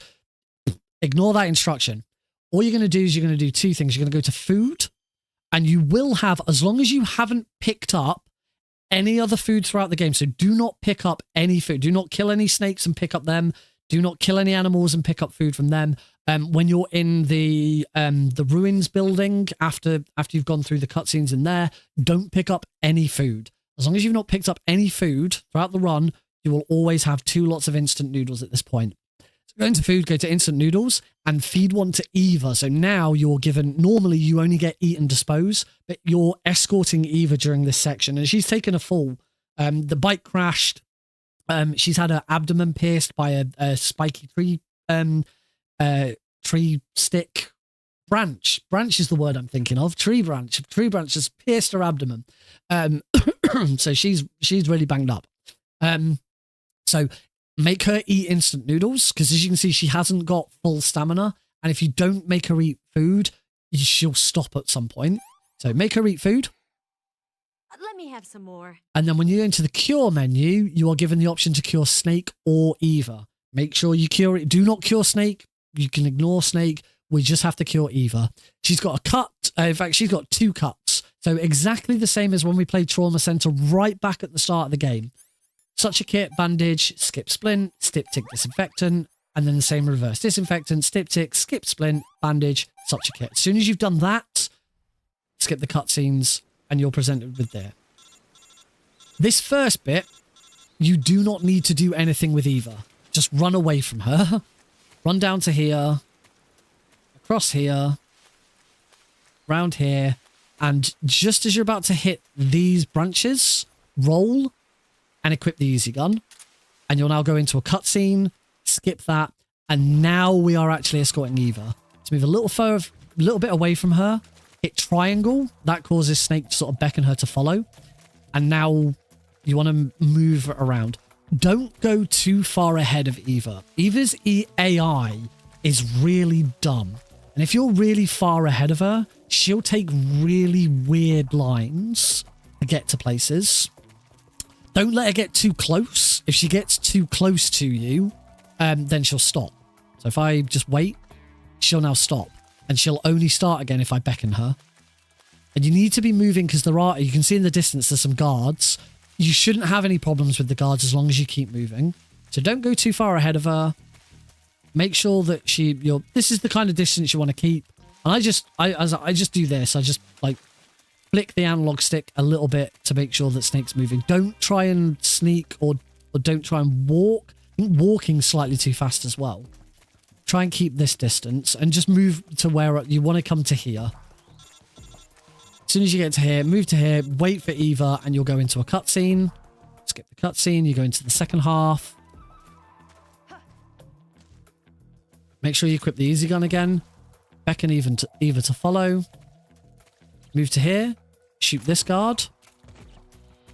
And then you want to shoot these 2 guards. And you don't have to go into first person here, just auto-aim. Hold, as long as you're far enough forwards, auto-aim and you'll move. Eva's still following us. And we can move on. You can move a little bit further away from her here. Here's the Keratin Frog for this room. That's the Keratin. If you want to do the Keratin Frog run, shoot them. A lot of fun. Really enjoy it. Wait for Eva. So here you can see that she's kind of making weird paths. Start moving up here. There are some guards in this room. So once you know Eva's following you, get to here and you want to take out these guards. There's one here to shoot him. And there's one here to shoot him. You got quite a bit of time until Eva reaches you, but don't drop down this ledge until Eva's relatively close. If you drop down that ledge and Eva hasn't seen you do it, there's a good chance she'll turn around and go back to the start. Once she's down, beckon. You'll need to beckon her again.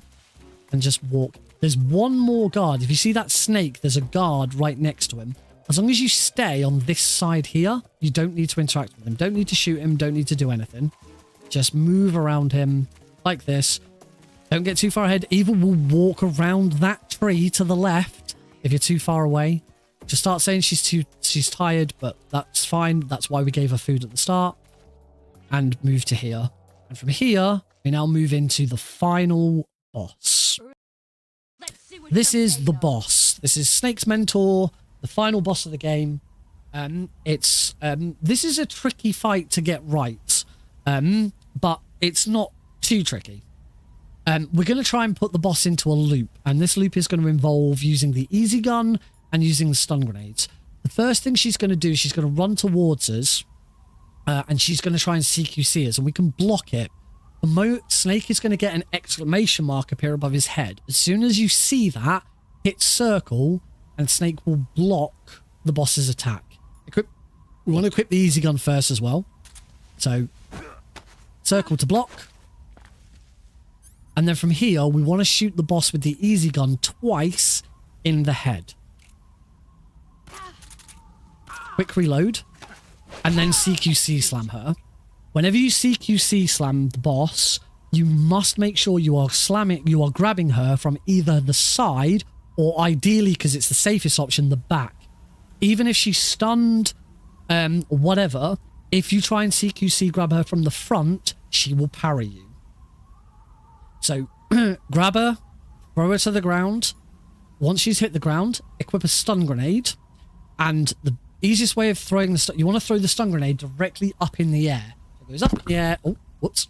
It goes up in the air. It comes straight back down where you are and explodes in the boss's face. And the way I know to...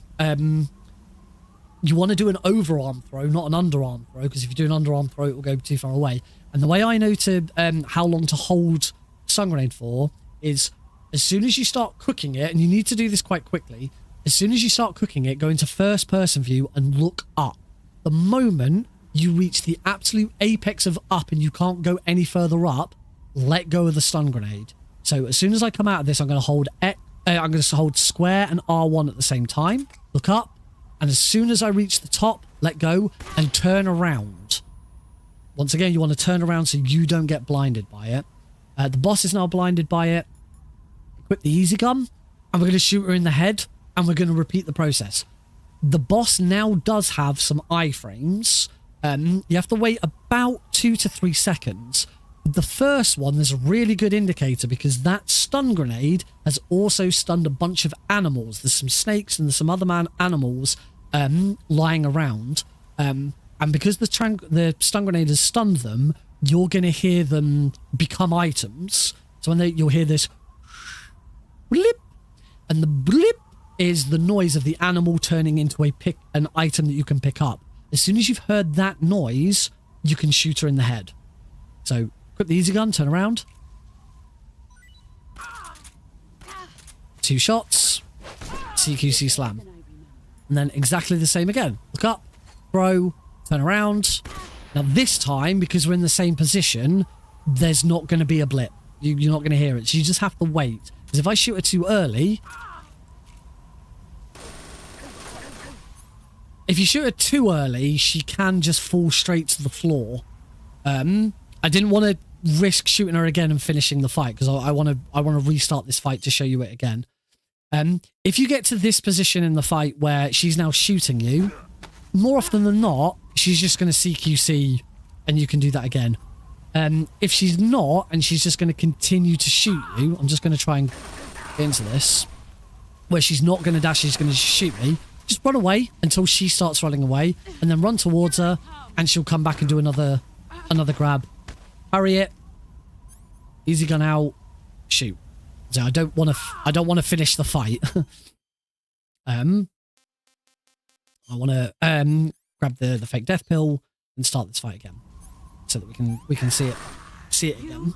We're faking it? So the actual mechanics of this fight are relatively easy, but like getting the headshots in takes practice. Making sure you're grabbing her from the back takes a bit of practice.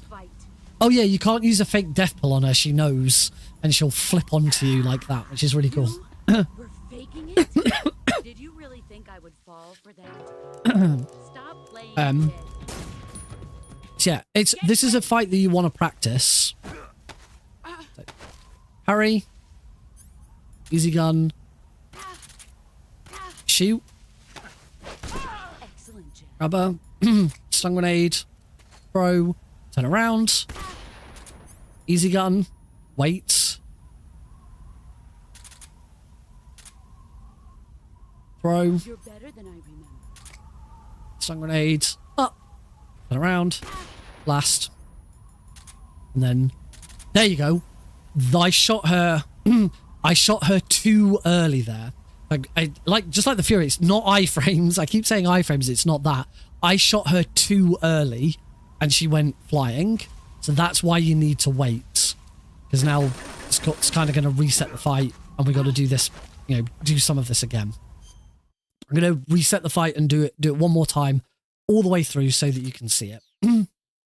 Now, the only other thing with this fight, you're not going to see it here because we're on New Game Plus. This is the New Game Plus time save. So, because we are defeating the boss using non-lethal means, because it's the fastest way, we are rewarded with her camouflage.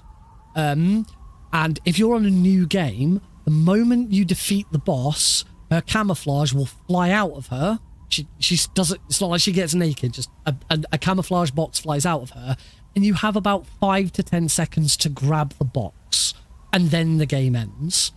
On New Game Plus, assuming during your original save file you grabbed her camo, the moment you finish her, the moment you deplete all of her health, the fight ends and you go to black screen, which is what you're going to see because we're on New Game Plus. I already have her camo, so that is why.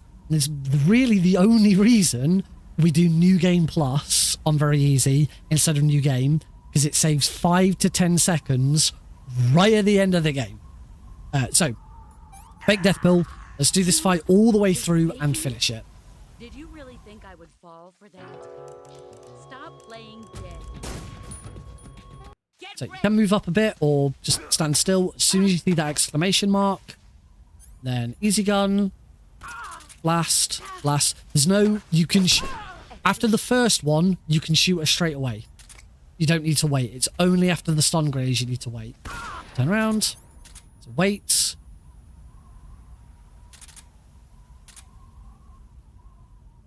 Better than I remember. Stun grenades. Up. Turn. Blast. Easy gun. Wait. And... done. And that's the fight. This is an unskippable cutscene.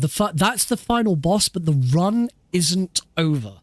This is an unskippable cutscene, and time is not for another 10 minutes. We've just defeated the final boss, and there's only one more tiny little bit of gameplay, but time is not over for another 10 minutes yet. Unfortunately, like most Metal Gear Solid games, you have to watch the credits. Because the score screen that has your IGT is at the end of the credits, so the credits counts towards your time. There are not many Metal Gear games where you don't get to watch the credits, but there is some gameplay here. At the end of this cutscene, or as this cutscene sort of appears, the boss is going to tell us to shoot her with the Patriot, and we actually have to do the input. We have to shoot with the square button. So make sure, eventually, if you leave it long enough, eventually Snake will do it himself, but that's obviously a time loss. There is another save boss as well. In fact, I think there's two save. Is there one save boss or two? No, I think there's only the one. So it's coming up. There's only room for one. And then we're going to do there's a little prologue Ocelot fight thing. Mash in square. There's cutscenes. The first thing to note is there's 2 guns on the floor. Roll into the left one. Always never roll into the right one. And then just shoot. Don't aim at Ocelot. Just shoot off to the side. And that's it. Until you've shot. Hold to skip. There's the save boss. Obviously don't save it. hold until you start hearing the credits. And then immediately, as soon as the credit starts, let go of all of your inputs. And you'll hear them. I can hear the credits music. As soon as you start hearing the credits music, let go of your inputs. There's nothing else you can do, and mute your audio. There are two pieces of music that play throughout the credits. The first one is Waterfall by Star Sailor. The second one is a variation of the Metal Gear Solid theme. Both of them will be flagged for copyright.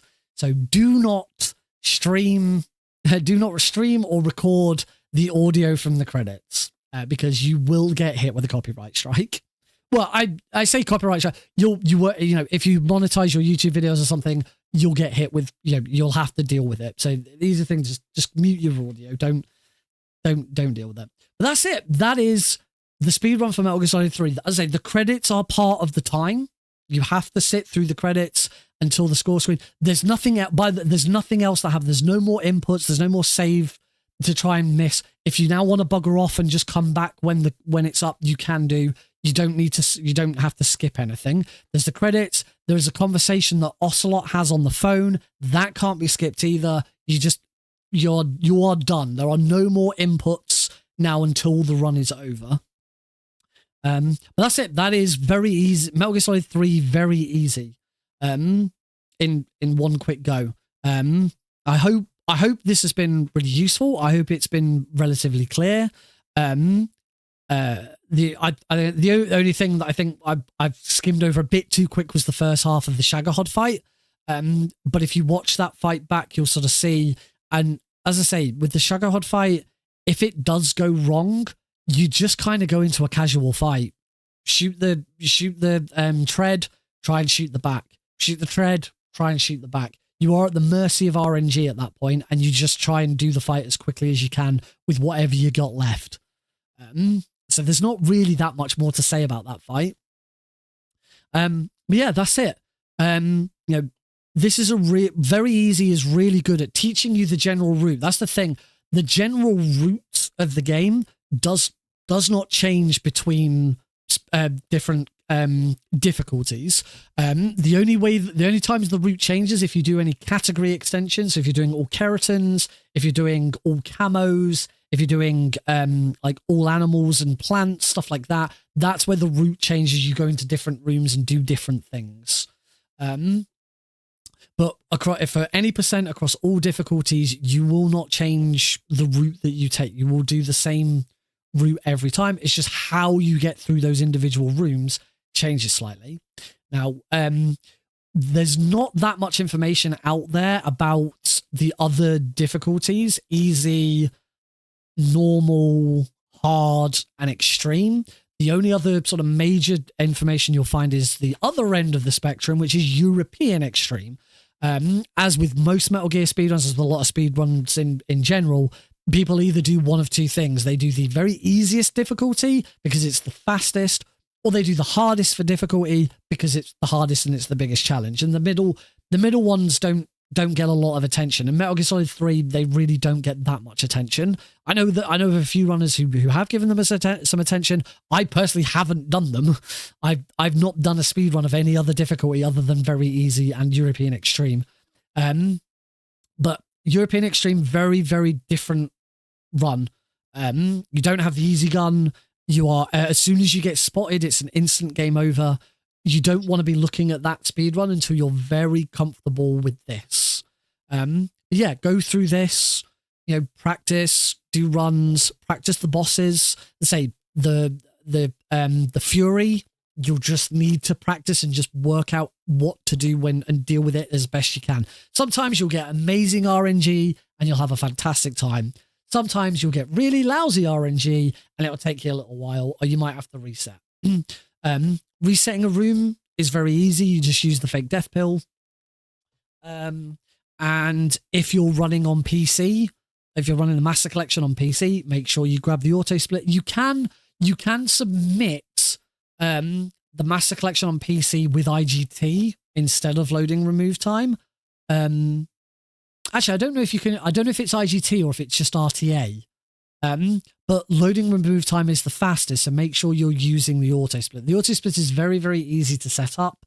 You can download it from the Metal Gear Solid 3 HD Edition speedrun.com page. It is worth noting that Metal Gear Solid 3 on speedrun.com is split into 2 games. You have Metal Gear Solid Snake Eater and Subsistence, which is the PS2 versions of the game. And then you have Metal Gear Solid 3 HD Edition, which is the Xbox 360 and PS3 HD Edition and all versions of the Master Collection. So make sure you know which one you're doing. You're playing on PS2, you're playing the original Snake Eater / Subsistence. If you're running on any modern console, then you're running the HD Edition version of the game. So make sure you submit into the right one. Most of what I've explained does work on the PS2 version, but this is more tailored towards the HD Edition. If you're playing on PS3, on the HD Edition on PS3, is a little bit awkward because you don't have L3 doesn't raise and lower your gun, because the PS3 had pressure sensitive buttons, pressure sensitive face buttons that didn't work on the PS3 very well. PS2 is exactly the same. So you'd lower your weapon by like half raising the square button. It's really awkward. Just my biggest advice is just play the Master Collection because it's really, really good for speedrunning.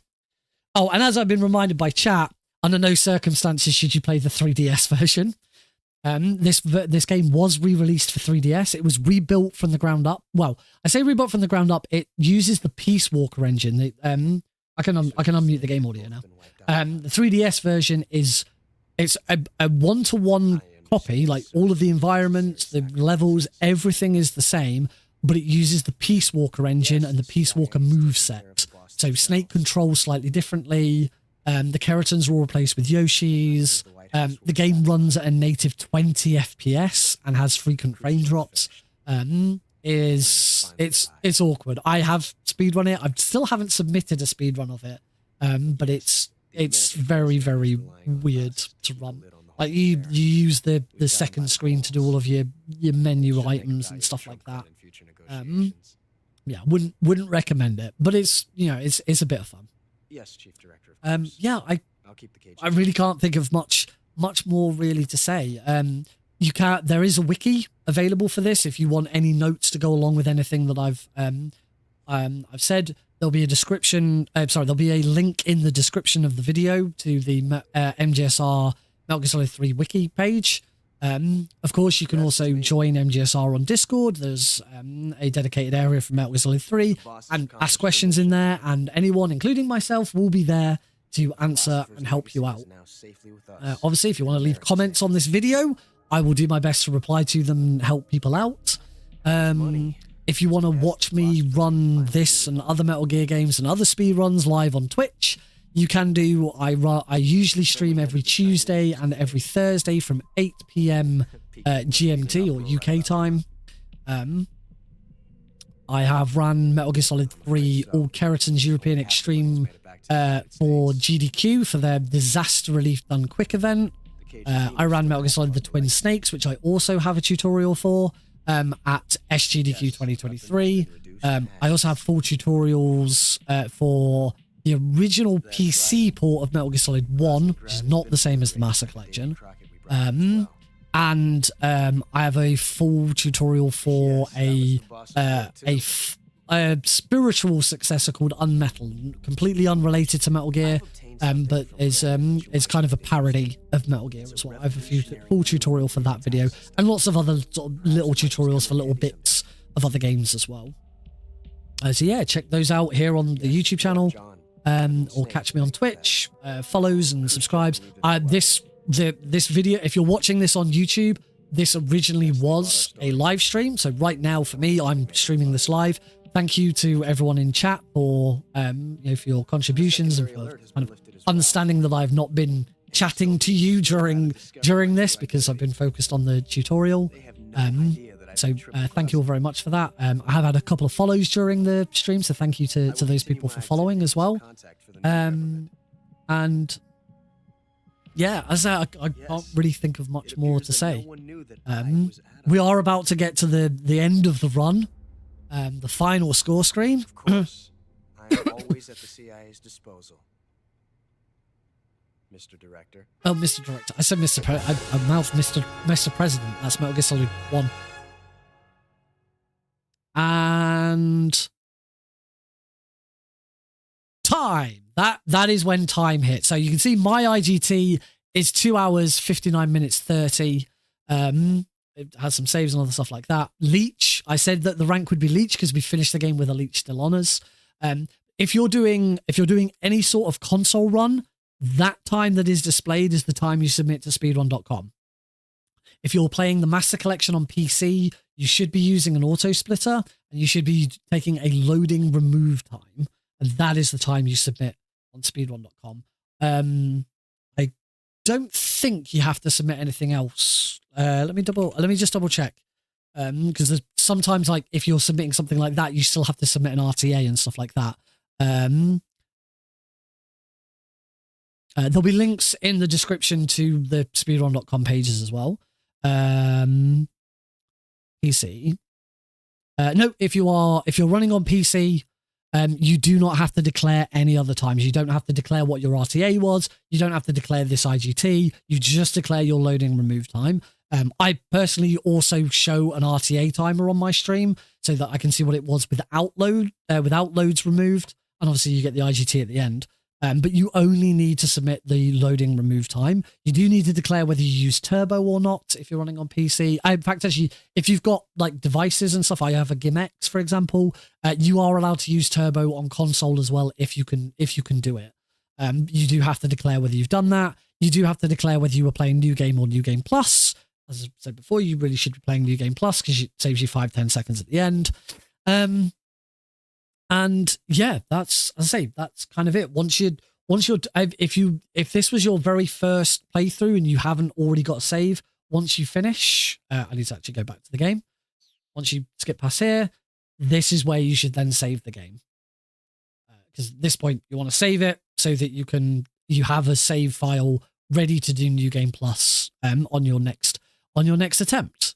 So I can save over that. And that number that says 1 there will go up to 2, I think. Or it'll go up to 4 or 5. It depends what this save already was. 3. So this is the 3rd time I've completed the game on this save. And that's it. If it's your first time, if you're already on New Game, you'll then be rewarded with the tuxedo, a load of camos, the Patriot gun, and then you'll be returned to the main menu. But yeah, that is Metal Gear Solid 3 Any Percent Very Easy. I hope you've enjoyed this video. As I say, if you have any questions, of course, head over to the MGSR Discord. You can head over to my Discord. I'll put a link to that in the description as well. You can ask questions in the comment section and I'll do my best to reply there. So I don't think I've missed anything. But yeah, that's it. Thank you very much for watching. Check out some of my other videos. As always, it's, as everyone will always say on a YouTube video, hitting the like button is really helpful. Subscribing is really helpful. All of that good stuff. So yeah, do all of that. Go follow me on Twitch and see me run this live. That's it. Thank you all. And happy running Metal Gear Solid 3.